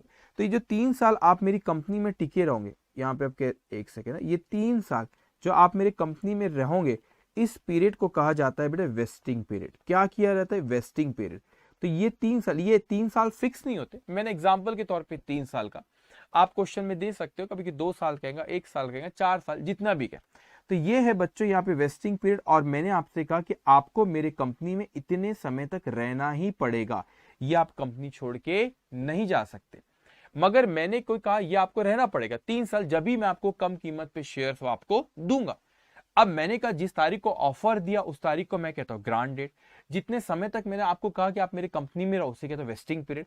और वेस्टिंग पीरियड सिर्फ समय के अकॉर्डिंग ही नहीं होता कि एग्जांपल के तौर पे मैंने कहा कि 3 साल, वो होता है परफॉर्मेंस पैरामीटर भी हो सकते हैं। एग्जांपल मैंने कहा कि मेरा प्रॉफिट शेयरिंग, प्रॉफिट जो रहेगा आपका वो नेट प्रॉफिट रेशियो जो आपको 10% आना चाहिए हर साल का प्रॉफिट, तो हो सकता है कि परफॉर्मेंस पैरामीटर भी रखा कि आपको इतना परफॉर्म करके देना पड़ेगा जब भी मैं आपको कम कीमत पे शेयर्स दूंगा। तो मैंने आपको आज ये ऑफर दिया, मैंने कहा कि आप इतने साल इस कंपनी में रहो तो मैं उसके बाद आपको कम कीमत पे आप शेयर ले लोगे। तो जब कम कीमत पे ले लोगे तो ऐसा आपको नहीं कहते कि इमीडिएटली आप वो कम कीमत, वो समय चले गया तो एम्प्लॉय हो गए खुश, उन एम्प्लॉय को कहा नहीं यार हमने तो बहुत मेहनत से काम की, just give me 1 minute, okay, मेरे को कुछ यहाँ पे लिखना है, जगह कम जाएंगी, जस्ट 1 मिनट, ओके ओके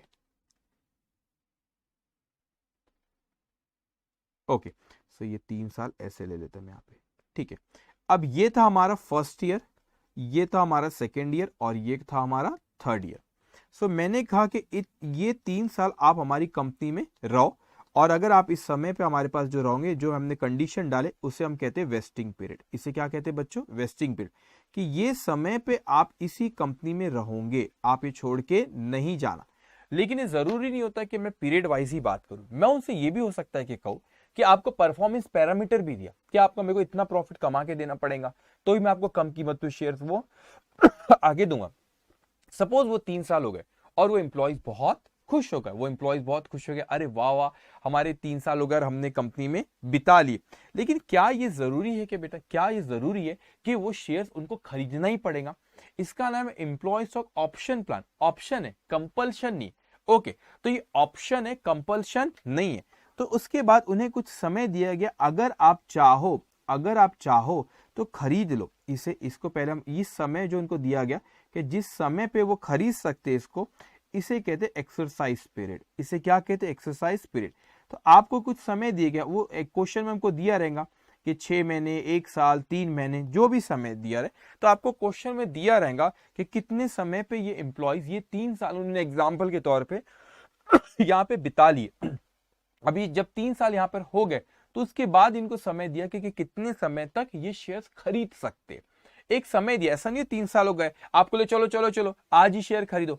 उनको एक वक्त दिया गया, आप ये वक्त में उतने समय में सोचो, खरीदना चाहो तो खरीदो, अगर नहीं खरीदना चाहते तो मत खरीदो। ये एक ऑप्शन है, कंपल्शन नहीं है। तो सबसे पहले जब मैंने ऑफर किया उसे कहते हैं ग्रांट डेट। मैंने कम कीमत पे ऑफर किया, मार्केट प्राइस से कम पे, उनको कहा उस कम कीमत पे जब दूंगा जब आप मेरे कंपनी में टिके रहोगे यहाँ पे इतना आपको काम करना पड़ेगा। अब क्या हुआ बच्चों यहाँ पे, अब उन्होंने कहा कि ठीक है सर, अब उन्होंने काम करे, तो उसके बाद भी कंपल्शन नहीं होता, वो ऑप्शन होता है। अगर वो चाहे तो शेयर्स खरीदे, अगर वो चाहे तो शेयर्स ना खरीदे। तो चाहे तो शेयर्स खरीद सकते, अगर वो बोलते कि नहीं नहीं नहीं हमको शेयर नहीं चाहिए तो मत खरीदो। लेकिन यहां पर ये दिक्कत आती है कि ये जो हमने 30 रुपीज जो लिखे, 30 रुपीज जो मैंने यहाँ पे लिखा पर शेयर है, एक शेयर 100 रुपए का मार्केट था, ऑफर करे 70 में, कितने का डिस्काउंट दे रहे? 30 रुपीज का। याद रखना ये डिस्काउंट फेस वैल्यू से नीचे वाला नहीं है, उसको मत यहाँ पे ले आना कि सर फेस वैल्यू से कम पे दी। ये फेस वैल्यू से कम पे दी वो नहीं है, ये ऑप्शन डिस्काउंट का मतलब होता है जो मार्केट प्राइस और जितने में आपने ऑफर करे, जो ऑफर करे कितने कम कीमत पे ऑफर करे, जो डिफरेंस है that is option discount, that is option discount, ये वो डिस्काउंट है। तो हमको यहाँ पे इसे किस तरीके से डिस्ट्रीब्यूट करना होता है, इसे हमें डिस्ट्रीब्यूट करना होता है स्ट्रेट लाइन बेसिस पे। कैसे डिस्ट्रीब्यूट करना होता है? इसे डिस्ट्रीब्यूट करना होता है स्ट्रेट लाइन बेसिस पे। एक सेकेंड, इसे स्ट्रेट लाइन बेसिस पे राइट ऑफ करना है। अब मैंने कहा सर मुझे इसको स्ट्रेट लाइन बेसिस पे राइट ऑफ करना है, इसका मतलब क्या, आप क्या कहना चाह रहे हो कि स्ट्रेट लाइन बेसिस पे राइट ऑफ करो? अब ध्यान से समझिए, मैंने कहा सर स्क्रीन पे मेरे यहां पर आपको 3 साल दिख रहे नहीं दिख रहे? 3 साल है बच्चों, ये 3 साल है। मैं कैसे यहां पे लिखता हूं? ओके, पहला साल, ये दूसरा साल और ये यहाँ पे तीसरा साल था। तो स्क्रीन पे आपने देखे कि 3 साल आपको यहाँ पे दिख रहे, 3 साल है, ये 3 साल उसको यहाँ पे ले आओ ध्यान से बच्चों, ठीक है। ये पहला साल, ये दूसरा साल और ये तीसरा साल, उसके बारे में अपन बात कर रहे, ठीक है। या तो 1 मिनट रुकेंगे, ओके, ये ऐसे में कर लेता हूँ, ठीक है, ये पहला साल, वो दूसरा साल और वो तीसरा साल। अब ध्यान से आप मेरी बात सुनेंगे बच्चों। सो मैंने कहा अकाउंटिंग कैसे करूं, देखो शेयर्स अभी इशू नहीं करे, शेयर्स तो यहां पर इशू है, अगर एक्सरसाइज पीरियड में उन्होंने खरीदे तो उनको यहां पे शेयर्स दिया जाएगा। मैंने कहा एक्सरसाइज पीरियड में अगर उन्होंने शेयर्स खरीदे तो उनको यहाँ पे शेयर्स दिया जाएगा। तो अभी शेयर्स हमने दिए नहीं, लेकिन हमने उनको ऑफर करे कि हम उनको कम कीमत पे आपको देंगे, जिसकी मार्केट में वैल्यू 100 रुपए, हम आपको 70 रुपए में शेयर्स ऑफर करें। तो कम कीमत पे शेयर्स ऑफर करें, लेकिन कितने रुपए पे कम, एक शेयर पे मैं आसान फिगर दिया आपको समझाने के लिए। यहाँ पे मैंने कहा एक शेयर को 100 रुपए की चीज को 70 में दे रहा हूं, मैं आपको 30 रुपए कम पे दे रहा हूं। तो हम लोगों को इसको क्या करना है, ये जो 30 रुपए पर शेयर है, 30 रुपए पर शेयर है, आपको एग्जांपल एक शेयर इजी फिगर समझाने कह रहा हूं। तो 30 रुपीज को मेरे को 3 साल में राइट ऑफ करें। ऑब्वियसली जब हम क्वेश्चंस करेंगे तो वहां पे नंबर ऑफ शेयर्स जितने रहेंगे उससे मल्टीप्लाई करेंगे अपन इसको, जितने भी ऑफर कर रहे हैं आप। ओके, तो यहां पर मैंने कहा कि 30 रुपए मेरे को आपको 3 साल में राइट ऑफ करना है। तो मैंने एंट्री अभी सिंपल, अभी अपन यहाँ पे क्राइटेरिया थे कि 3 साल में 30 रुपए के स्ट्रेट लाइन बेसिस पे राइट ऑफ करना है। तो अब मैंने कहा मैंने इसकी एंट्री पास कर, एम्प्लॉय, एम्प्लॉय लिखना नहीं है आपको, सुनना है बस बेटा, compensation expense account debit 10 to ESOP outstanding account, ESOP outstanding account कितना 10। सो मैंने एंट्री पास करके 3 साल में राइट ऑफ करना है।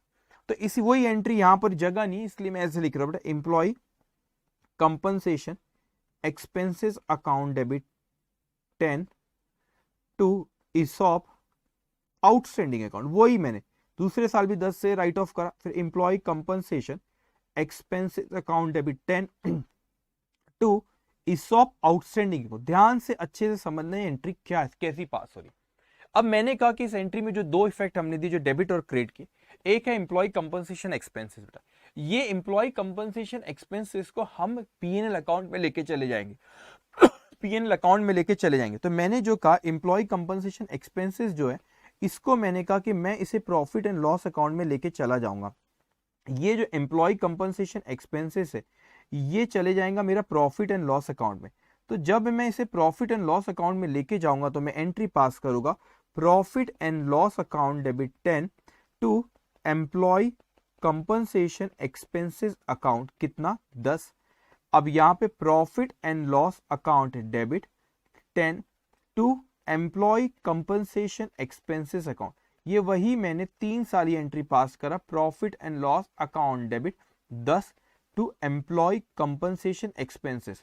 तो इस साल के आखिरी में जो एम्प्लॉय कंपनसेशन एक्सपेंसेस का जो बैलेंस था उसे मैंने ट्रांसफर करा, कहां ट्रांसफर करा, उसे मैंने ट्रांसफर करा प्रॉफिट एंड लॉस अकाउंट में।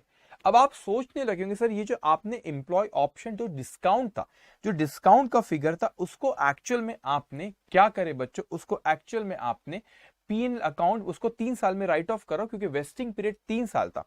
तो जितना भी हमारा वेस्टिंग पीरियड रहता है उतने में क्या करते हैं अपन इसको, उतने पीरियड में बच्चों हमको क्या करना होता है, इसको राइट ऑफ करना होता है।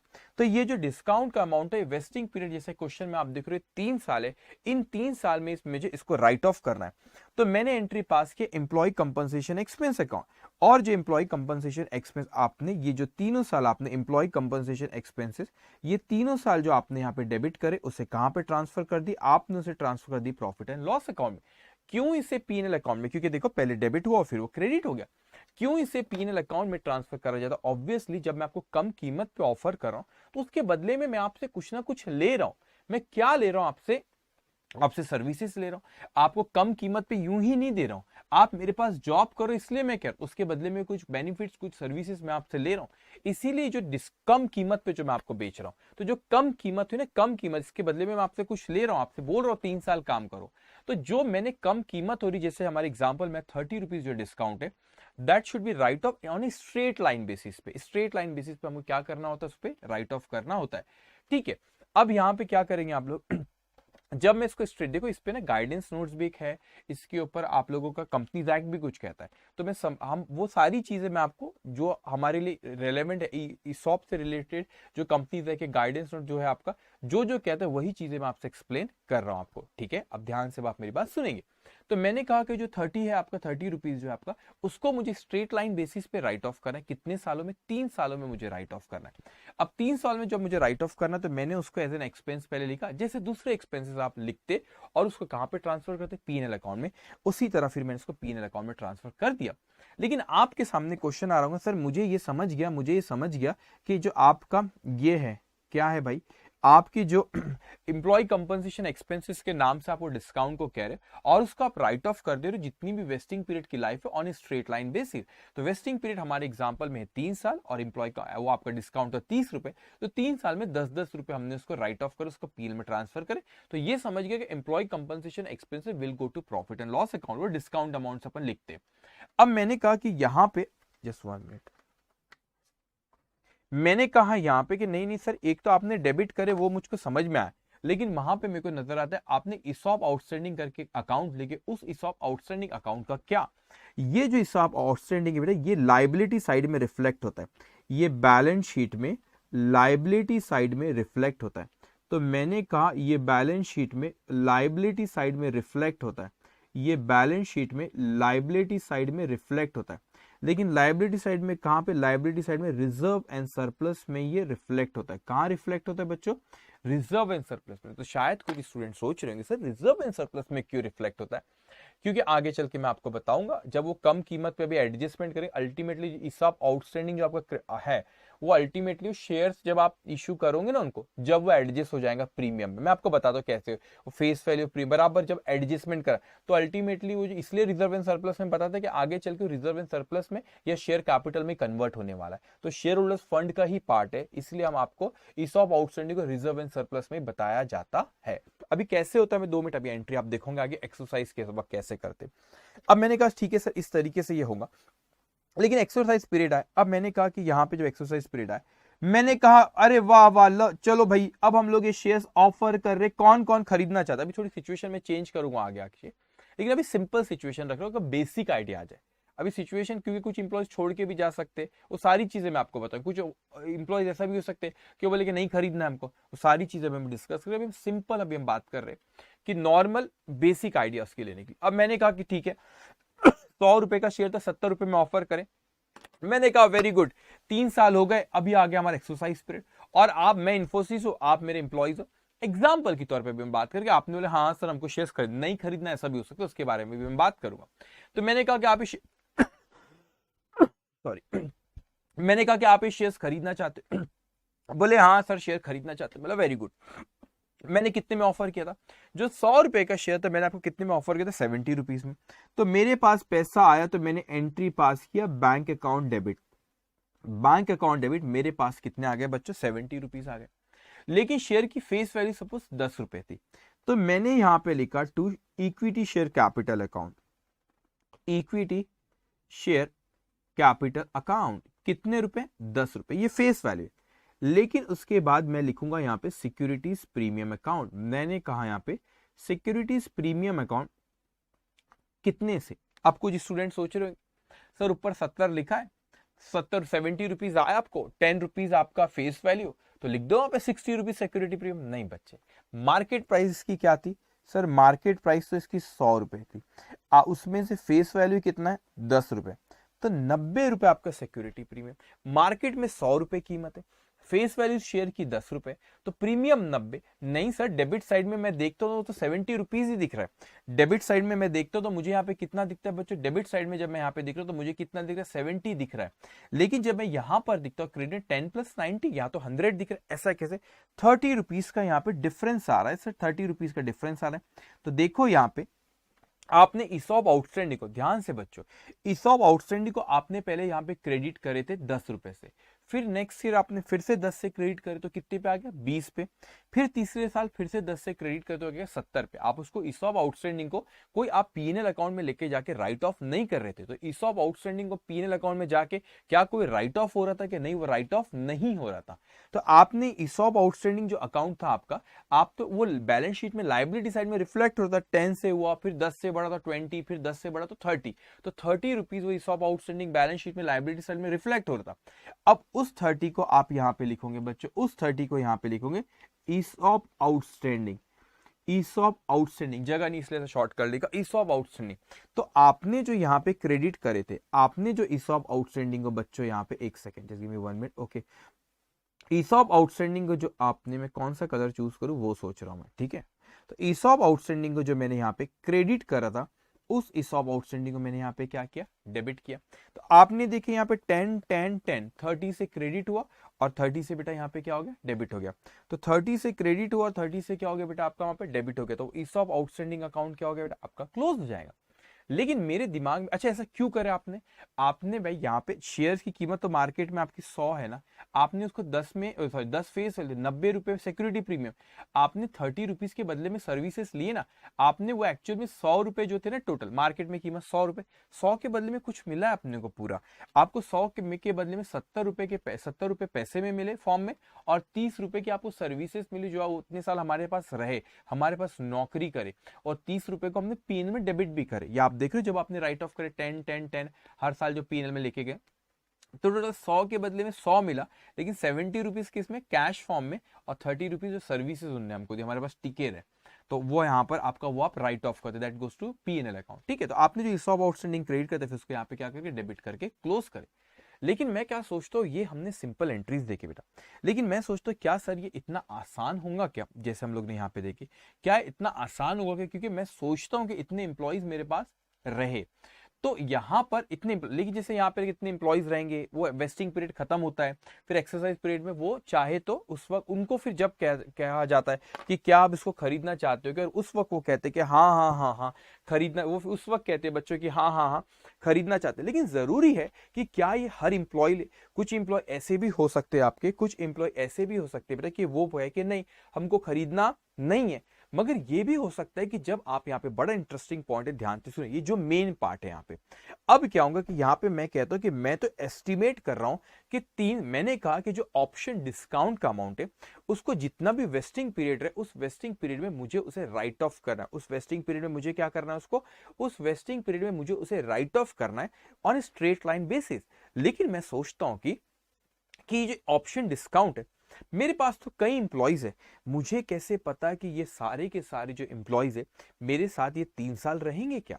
हो सकता है कि 3 साल के बीच में कुछ इंप्लॉइज छोड़ के चले भी जाए, ये बिल्कुल हो सकता है, और चले जाए ये भी बिल्कुल हो सकता है। एग्जाम्पल के तौर पे मैं आपसे कहता हूं, ये जो सिंपल फिगर्स थी नीचे आपने एंट्री समझाने के मैंने लिखा, ये तो सिंपल फिगर्स थी, लेकिन एग्जाम्पल के तौर पे मैं थोड़ी और दूसरी सिचुएशन अब यहाँ पे क्रिएट करता हूं। मैं कहता हूं आपसे, ठीक है, मैं आपसे कहता हूं कि मेरे पास थे यहाँ पे 1000 शेयर, सपोज मैंने सोचा कि 1000 शेयर्स मुझे ऑफर करना है, 1000 शेयर्स टोटल ऑफर करना है, जो कि मेरे को फर्स्ट ईयर में लगा कि 1000 जो है शेयर्स ऑफर करना पड़ेगा। और एक शेयर पे कितना दे रहे हैं बेटा, 30 रुपीज, एक शेयर पे डिस्काउंट कितना दे रहे हैं आप, 30 रुपीज। सो ओके, एक शेयर पे मैंने कहा कि मैं कितना दे रहा हूं, मैं दे रहा हूं 30 रुपीज। सो मैंने कहा कि टोटल जो 3 साल में मुझे राइट ऑफ करना है, वो कितना राइट ऑफ करना है, वो मेरे को 30,000 रुपीज 3 साल में राइट ऑफ करना है। तो मैंने कहा कि 30,000 रुपए मेरे को कितने साल में राइट ऑफ कर रहा है, 3 सालों में।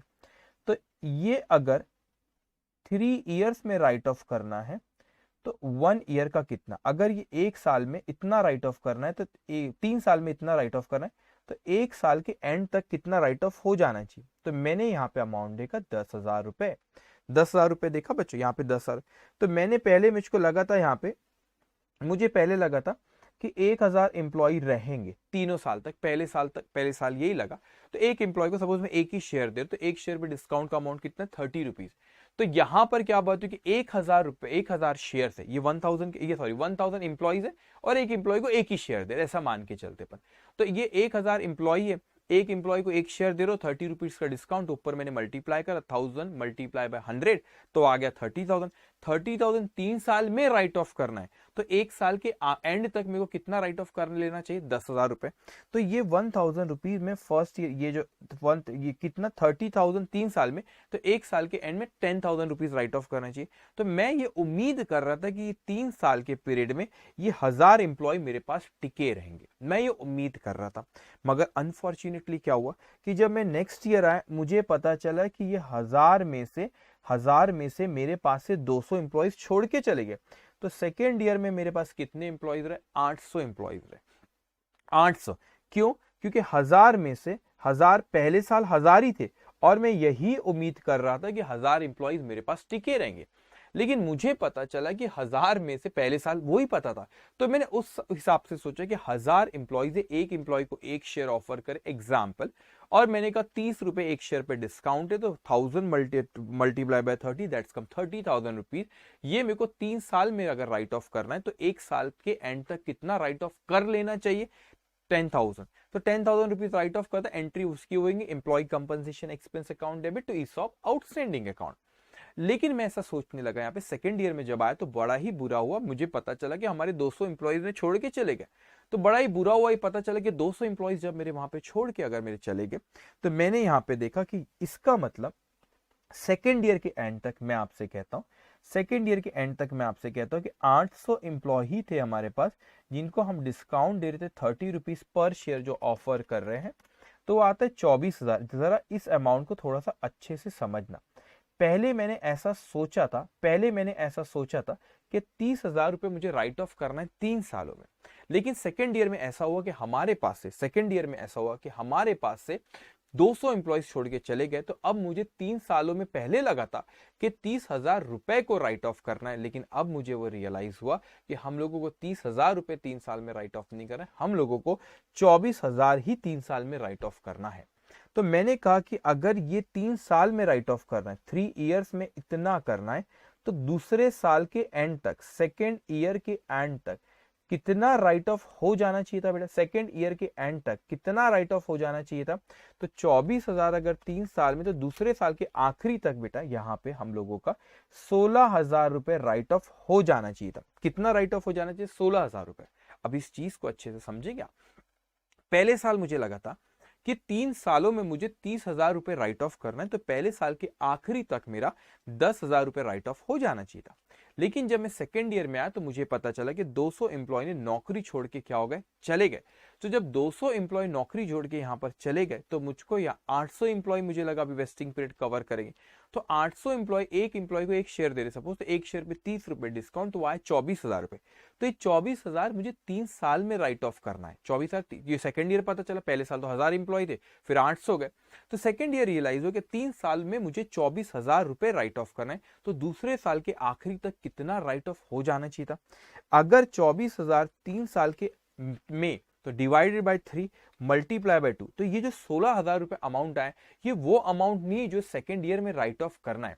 ये वो अमाउंट है जो ये कहता है कि सेकेंड ईयर तक के आपने 16,000 को राइट ऑफ कर देना चाहिए। तो ये 16,000 ये नहीं है कि सेकेंड ईयर में कितना राइट ऑफ करा है, ये 16,000 ये वो अमाउंट है जो हमको ये बताता है कि सेकेंड ईयर तक के आपने कितना राइट ऑफ कर देना चाहिए। तो मैंने ऑलरेडी पहले मैंने 10,000 रुपए राइट ऑफ कर रखा हूं, तो इसमें से मैं माइनस कर लूंगा, इसमें से मैं माइनस करूंगा जो मैं ऑलरेडी पहले राइट ऑफ कर चुका हूं, वो कितना 10,000। तो मुझे सेकेंड ईयर में यहाँ पे राइट ऑफ करना पड़ेगा 6,000 रुपए। तो पहले साल मैंने 10,000 रुपए जो राइट ऑफ करा वो, और दूसरे साल जो अभी कितना राइट ऑफ करा बच्चों, 6,000 रुपए। तो कुछ स्टूडेंट कह रहे होंगे सर आप तो कहते हो स्ट्रेट लाइन बेसिस पे, तो पहले साल तो 10,000 था, अब यहाँ पे 6 कैसे हो गया, वो भी तो 10 रहना चाहिए। देखो मैं अभी भी स्ट्रेट लाइन बेसिस पे हूँ, मेरा जो एस्टिमेट था वो चेंज हुआ। पहले साल तक मुझे लगता था कि मुझे यहाँ पे 1,000 एम्प्लॉइज मेरे साथ ये 3 साल तक टिके रहेंगे और एक्सरसाइज पीरियड में खरीदेंगे, लेकिन अनफॉर्चुनेटली 1,000 में से 200 एम्प्लॉइज छोड़ के चले गए, तो इसलिए यहाँ पे एस्टिमेट मेरा चेंज हुआ। और प्रोस्पेक्टिव इफेक्ट लेना है, रेट्रोस्पेक्टिव इफेक्ट नहीं लेना है। तो प्रोस्पेक्टिव इफेक्ट लेना, इसका मतलब मैं कहता हूं कि 800 एम्प्लॉय एक्सरसाइज करेंगे, मुझे ऐसा लगता है सेकेंड ईयर में, तो मैंने 800 मल्टीप्लाई बाय 30 किया, वो आता है मेरा 24,000। ये 3 साल में राइट ऑफ करना, 2 साल तक कितना राइट ऑफ कर लेना चाहिए था, तो डिवाइड बाय 3 मल्टीप्लाई बाय 2 किया, तो सेकेंड ईयर के एंड तक मैंने 16,000 राइट ऑफ कर लेना चाहिए था। और 16,000 रुपए में से बच्चे मैंने ऑलरेडी 10,000 पिछले साल ही राइट ऑफ कर लिया, तो मुझे और कितना अभी राइट ऑफ करना पड़ेगा, 6,000 रुपए। अब मैं आता हूं थर्ड ईयर में। अब थर्ड ईयर में मुझको पता चला सर बहुत बुरा हुआ। मैंने कहा क्या बहुत बुरा हुआ, तो वो कहने लगे सर अपने पास जो यहाँ पे जो आप ये उम्मीद कर रहे थे ना कि 800 एम्प्लॉय रहेंगे, 800 में से और 100 ने छोड़ के चले गए, सिर्फ 700 एम्प्लॉय ही बचे। अरे हमने कहा कि पहले साल हम उम्मीद लगाए थे कि एम्प्लॉयज हमारे साथ रहेंगे और 1000 एम्प्लॉयज सोचे थे। नेक्स्ट ईयर 200 छोड़ के चले गए तो 800 पे, उसके हिसाब से कैलकुलेशन करें। अब मैं थर्ड ईयर पे आता हूं तो मुझको पता चलता है कि वो 800 भी नहीं रहे, 700 आगे के 100 वो जॉब छोड़ के चले गए। अब मैं ये उम्मीद करता हूँ कि 700 क्या करेंगे, एक्सरसाइज करेंगे। तो इसके हिसाब से मैं कहता हूँ, मैंने यहाँ पे कैलकुलेशन करा, अब जगह नहीं है तो मैं यहाँ पे लिखता हूँ, ठीक है। मैंने कहा यहाँ पे कि 700 एम्प्लॉयज है थर्ड ईयर में, मैं कहता हूँ 700 एम्प्लॉयज है थर्ड ईयर में, मैं कहता हूँ, और मैं डिस्काउंट दूंगा 30 रुपए। तो 700 मल्टीप्लाई बाय 30 ये 21,000 रुपए आता है। तो ये 21,000 रुपए मुझे 3 साल में राइट ऑफ करना था। तो मैंने कहा 21,000 रुपए अगर आपको 3 साल में राइट ऑफ करना था तो थर्ड ईयर के एंड तक आपने कितना राइट ऑफ कर देना चाहिए था, आपने राइट ऑफ कर देना चाहिए था 21,000 रुपए थर्ड ईयर के एंड तक। अभी चेंज हो गया, पहले साल लग रहा था कि मेरे को पूरे 3 साल में 30,000 राइट ऑफ करना है, दूसरे साल लग रहा था 24, अब लग रहा है 21, क्योंकि इंप्लॉइज छोड़ के जा रहे जॉब। तो मैंने कहा कि 21,000 रुपए मेरे को 30 साल के एंड तक राइट ऑफ कर देना चाहिए था। ओके, अब ध्यान से बेटा, सो मैंने कहा ऑलरेडी मैंने कितने से राइट ऑफ कर चुका हूं, पहले साल में 10,000 रुपए से राइट ऑफ कराओ।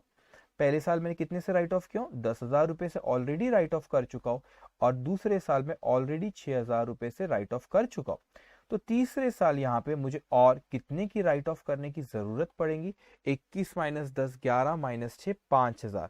सो 5,000 से ही मैं तीसरे साल में क्या करूंगा, यहाँ पे तीसरे साल में 5,000 से ही मैं क्या करूंगा बच्चों, उसको राइट ऑफ करूंगा। इसका मतलब जो हमने यहाँ पे नीचे बात की थी कि 10 10 10 ले लिए थे, इतना सिंपल नहीं है कि मैं कह दूं कि 10 10 10 मैं कह दूं, इतना आसान नहीं है कि आपने बोले कि वो अरे स्ट्रेट लाइन पे बांट दो।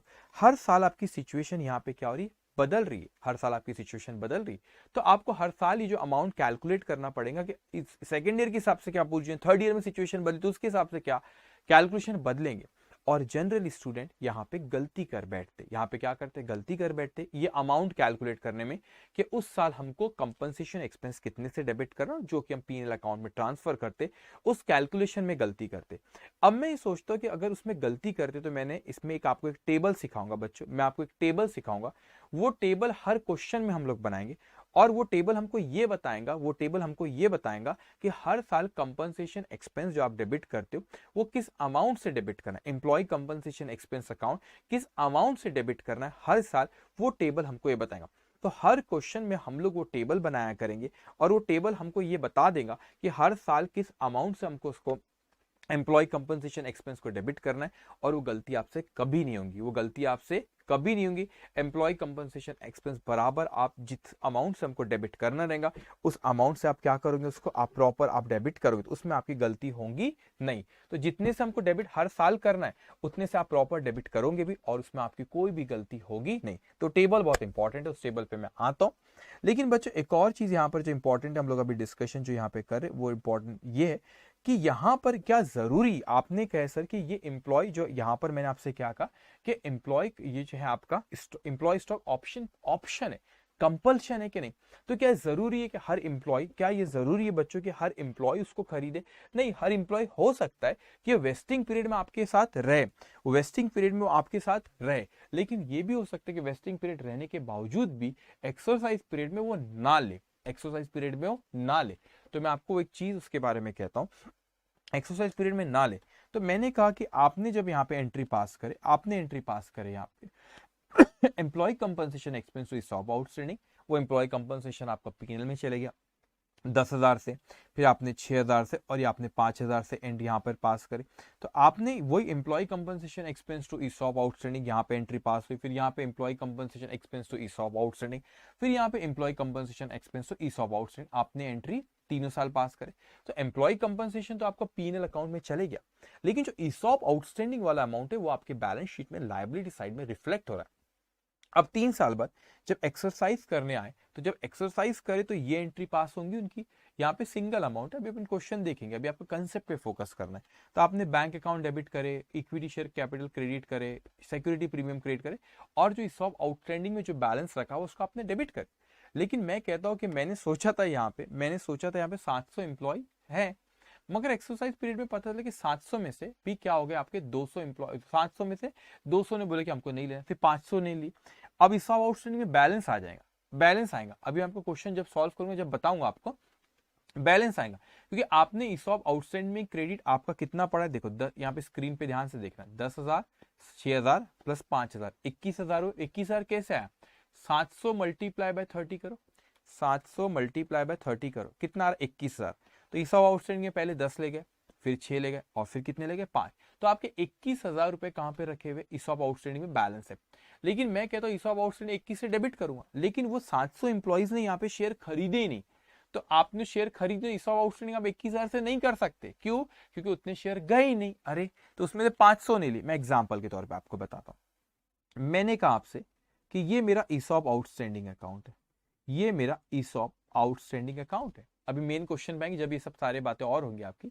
मैंने इसको 21,000 रुपए इसमें बैलेंस है, ये 21,000 रुपए बैलेंस कैसे है आपको पता है ना, employee compensation expense to ESOP outstanding, तो यहाँ पे 10 से क्रिएट करे, फिर 6 से क्रिएट करे, और फिर कितने से क्रिएट करे, 5 से क्रिएट करे। तो आपने टोटल 21 उसमें बैलेंस रखा हुआ, क्योंकि ईसॉप आउटस्टैंडिंग बैलेंस शीट में लायबिलिटी साइड में रिफ्लेक्ट हो रहा है, एम्प्लॉय कंपनसेशन तो हर साल पीएनएल में चलेगा। अब मेरा जब यहाँ पे बैलेंस आ रहा है बेटा, यहाँ पे जब मेरा बैलेंस कितना है, 21,000 रुपए, मगर मैं कहता हूँ 500 एम्प्लॉय ने ही सिर्फ शेयर से यहाँ पे एक्सरसाइज करे, कंपल्शन नहीं था, ऑप्शन था इनके पास। तो मैं बोलूँ 500 मल्टीप्लाई बाय 30 तो आता है 15,000 रुपए। तो मैं ईसॉप आउटस्टैंडिंग को जब एक्सरसाइज कराएंगे यहाँ पे, तो यहाँ पे वो पूरे अमाउंट से नहीं हो रहा है, यहाँ पे वो 21,000 से ही, 21 में से 15 से ही हो रहा है, क्योंकि पूरे के पूरे लोगों ने उसे एक्सरसाइज नहीं करे। ये कैसा है, मेरे को उम्मीद थी कि 700 कराएंगे, 30 रुपए था एक पे, यहाँ पे एक्चुअल में 500 ने ही कराए, 30 रुपए डिस्काउंट। तो मेरा ईसॉप आउटस्टैंडिंग में जो वेस्टिंग पीरियड भलाई पूरे 700 ने कवर करे बच्चों, वेस्टिंग पीरियड क्या करे, पूरे के पूरे 700 ने कवर करे, लेकिन 700 में से 500 ने ही एक्सरसाइज कराए, कंपल्शन नहीं। 700 में से कितनों ने 700 में से कितनों ने एक्सरसाइज कराए बेटा, सिर्फ 500 ने ही कराए। तो जो यहाँ पे 200 ने नहीं कराए उनका बैलेंस तो यहाँ पे 6,000 रुपए दिखेगा ना, बैलेंस, ये बैलेंस तो दिखेगा। वो 200 मल्टीप्लाई आप 30 करोगे तो दैट विल कम 6,000, तो 6,000 का बैलेंस दिखेगा।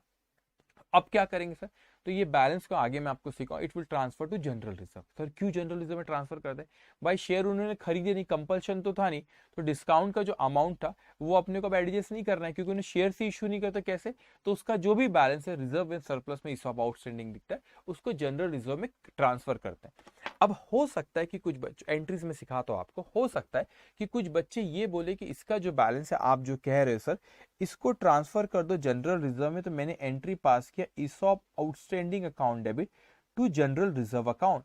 क्यों इसे जनरल रिजर्व में ही ट्रांसफर करा जाता है, इसीलिए क्योंकि जब आपने ईसॉप आउटस्टैंडिंग को क्रिएट किए तो पीएनएल अकाउंट के थ्रू क्रिएट किए थे। आपने क्या एंट्री पास किए थे, employ compensation expense account debit, क्या एंट्री पास किए थे आपने एंट्री पास किए थे employ compensation expense account debit to ESOP outstanding account, ये एंट्री आपने पास किए थे, employ compensation expense account debit to ESOP outstanding account, ये एंट्री आपने पास किए थे, तो आपने पीएनएल अकाउंट के थ्रू ही किए थे। तो इसके बैलेंस को भी हम जनरल रिजर्व में ट्रांसफर कर सकते, ट्रांसफर करते जो कि फ्री रिजर्व है आपका, तो ये आपका रिजर्व एंड सरप्लस में दिखता है।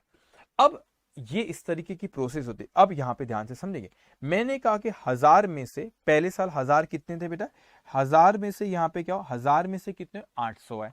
तो अब इस कैलकुलेशन को हम थोड़ी और बात करते, तो 1000 में से 800 आए, फिर 800 में से कितने हो गए 700, तो यहाँ पे 200 लोग छोड़ के चले गए, 200 लोग छोड़ के, एक सेकंड में थोड़ा ऊपर लिख लेता हूँ, जस्ट 1 मिनट। ओके, तो ये टर्म्स आपने समझना है, ठीक है। मैंने कहा आपसे,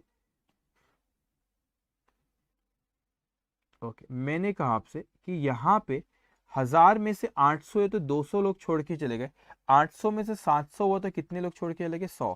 तो इन्हें क्या कहते हैं, जो छोड़ के चले गए उनके लिए एक टर्म है बेटा, तो आप क्वेश्चन में पढ़ोगे unvested option lapse, unvested option lapse, option lapse, इसे भी ऐसे ही कहते हैं unvested option. Unvested option lapse का मतलब होता है कि वेस्टिंग पीरियड जो था, जैसे कि हमारे एग्जांपल में 3 साल था, वो वेस्टिंग पीरियड को खत्म भी नहीं करे, उसे कहते हैं अनवेस्टेड ऑप्शन लैप्स। वो 200 जो छोड़ के बीच में चले गए उसे कहते हैं अनवेस्टेड ऑप्शन, जो 100 बीच में चले गए अनवेस्टेड ऑप्शन। अच्छा, लेकिन सपोज मैं यहाँ पे कहता हूँ इनको यहाँ पे ऑप्शन दिया गया था, इसमें से बच्चों यहाँ पे मैं कहता हूँ कि सिर्फ 500 लोगों ने ही खरीदे, अब वेस्टिंग पीरियड पूरा कवर करे लेकिन 500 लोगों ने ही कवर करे, मतलब 200 लोगों ने खरीदे नहीं। तो 200 लोगों ने जो नहीं खरीदे इसे हम कहते हैं vested option lapse, vested option lapse. Vested option lapse का मतलब क्या होता है? वेस्टेड ऑप्शन लैप्स का मतलब होता है कि एक्सरसाइज वेस्टिंग पीरियड उन्होंने पूरा कवर करे, लेकिन एक्सरसाइज पीरियड में उन्होंने डिनाई कर दिया और उन्होंने बोले कि हमको खरीदना नहीं है। तो what do mean by unvested option lapse? के वेस्टिंग पीरियड को खत्म ही नहीं करे और बीच में छोड़ के चले गए तो वो लैप्स हो गया। उसके बाद वेस्टेड ऑप्शन लैप्स का मतलब होता है बेटा कि वेस्टिंग पीरियड खत्म कर लिए मगर एक्सरसाइज पीरियड में उसको खरीदे नहीं। तो ये जो बैलेंस आता है आपका, ये होता है एक्चुअल में वेस्टेड ऑप्शन लैप्स। जो लोगों ने एक्सरसाइज पीरियड तक हम मान रहे थे कि 700 लोग खरीदेंगे, 700 में से 500 ने ही खरीदे, तो जो 200 ने नहीं खरीदे वो बैलेंस यहाँ पर आ जाएगा। क्योंकि हमें तो लगा था कि 700 लेंगे, लेकिन 700 में से सिर्फ कितनों ने लिए? सिर्फ 500 ने ही लिए। मैं आपको जो एक्सप्लेन करूं, सारे छोटे छोटे कंसेप्ट एक्सप्लेन करूं, लेकिन याद रखना इवन दो आपको 70-80% भी ये पॉइंट जो मैं कह रहा हूं क्लिक कर गए, समझ गए, मोर देन इनफ। क्योंकि जब मैं अभी क्वेश्चन सॉल्व करूंगा सारी चीजें वहां पे आएंगी और यू आसानी से आप सारे क्वेश्चंस वो कर लोगे। तो ये हमने अभी किसके बारे में बात करी? इसके कंसेप्ट के बारे में हम लोगों ने बात करे, जो कि ईसॉप की किस तरीके से अकाउंटिंग की जाती है।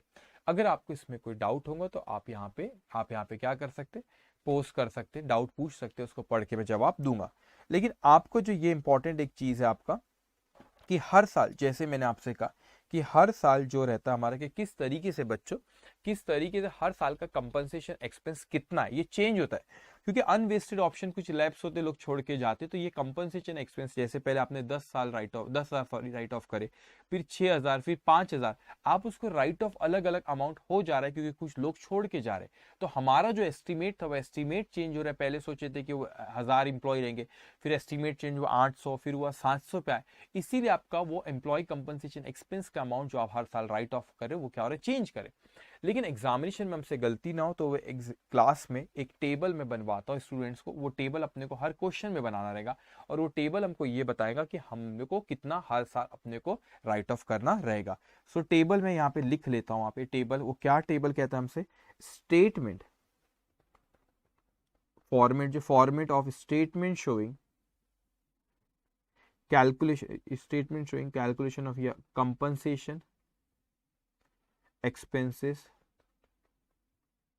employee compensation expenses, employee compensation expenses to be recognized, okay, at the end of each year। ये कौन से ईयर कह रहे हैं? वेस्टिंग पीरियड वाले। Eight the end of each year, कौन से पीरियड में? वेस्टिंग पीरियड में अपन राइट ऑफ करते हैं। ओके, अब देखोगे आप ये फॉर्मेट, अभी आपको सिर्फ अभी आप लिखो भी मत, बस मैं इसलिए लिख ले रहा हूँ, हर क्वेश्चन में तो मेरे को बनाना ही है।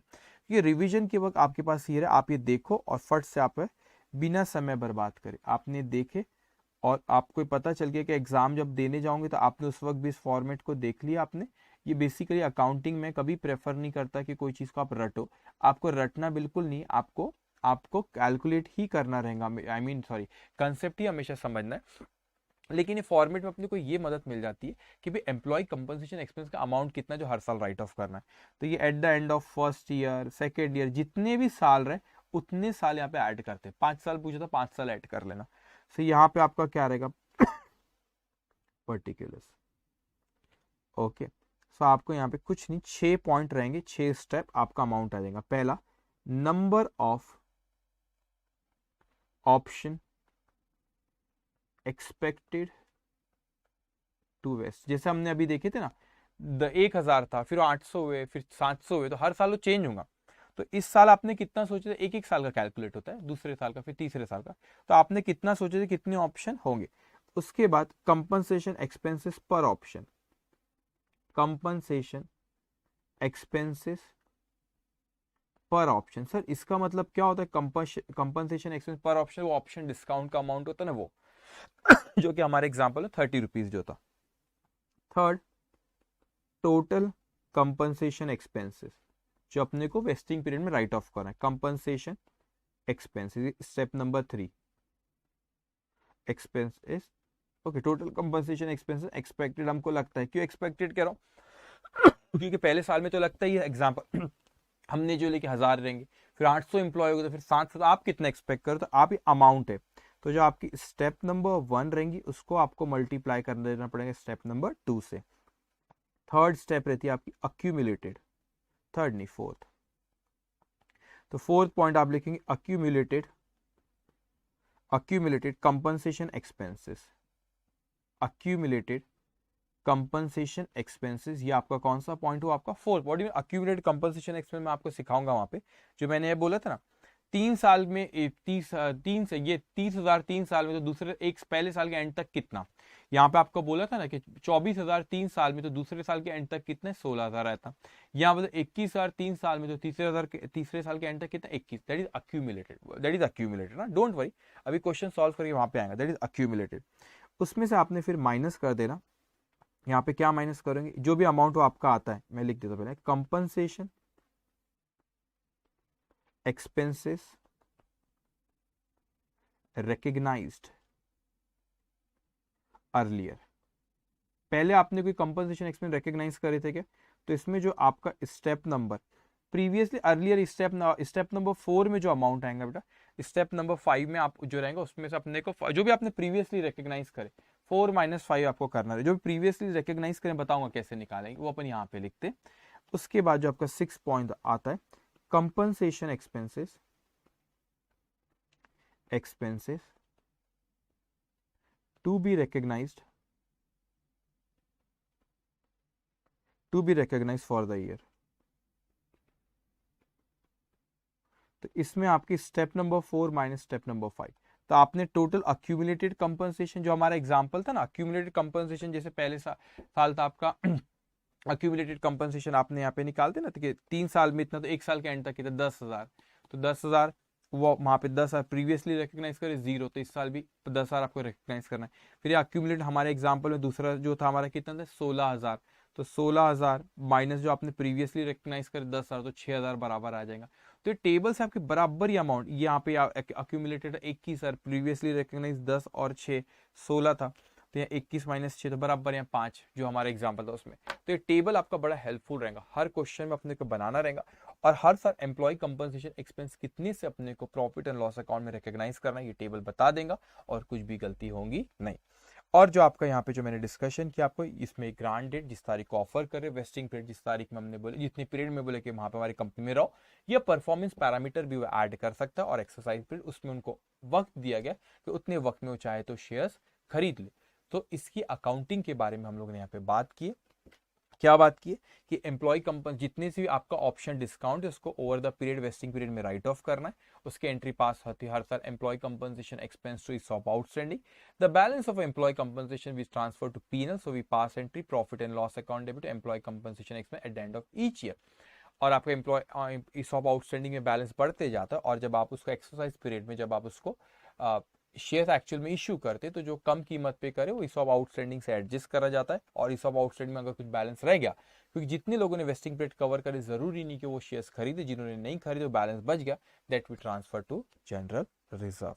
ओके, तो ये हमने बात करी किसके बारे में, अकाउंटिंग के बारे में। Now you have break for 15 minutes, 15 minutes का आप लोग का ब्रेक है, और उसके बाद फिर हम लोग इस पे क्या करेंगे, क्वेश्चंस हम लोग शुरू करेंगे। तो क्वेश्चंस ये हमने कंसेप्ट के बारे में सिर्फ अभी बात की इसके, अब इसका इम्प्लीकेशन अभी क्वेश्चंस अपन देखेंगे और वहां पे एक एक करके करते जाएंगे। Now you have break for 15 minutes. Okay, 15 minutes का ब्रेक।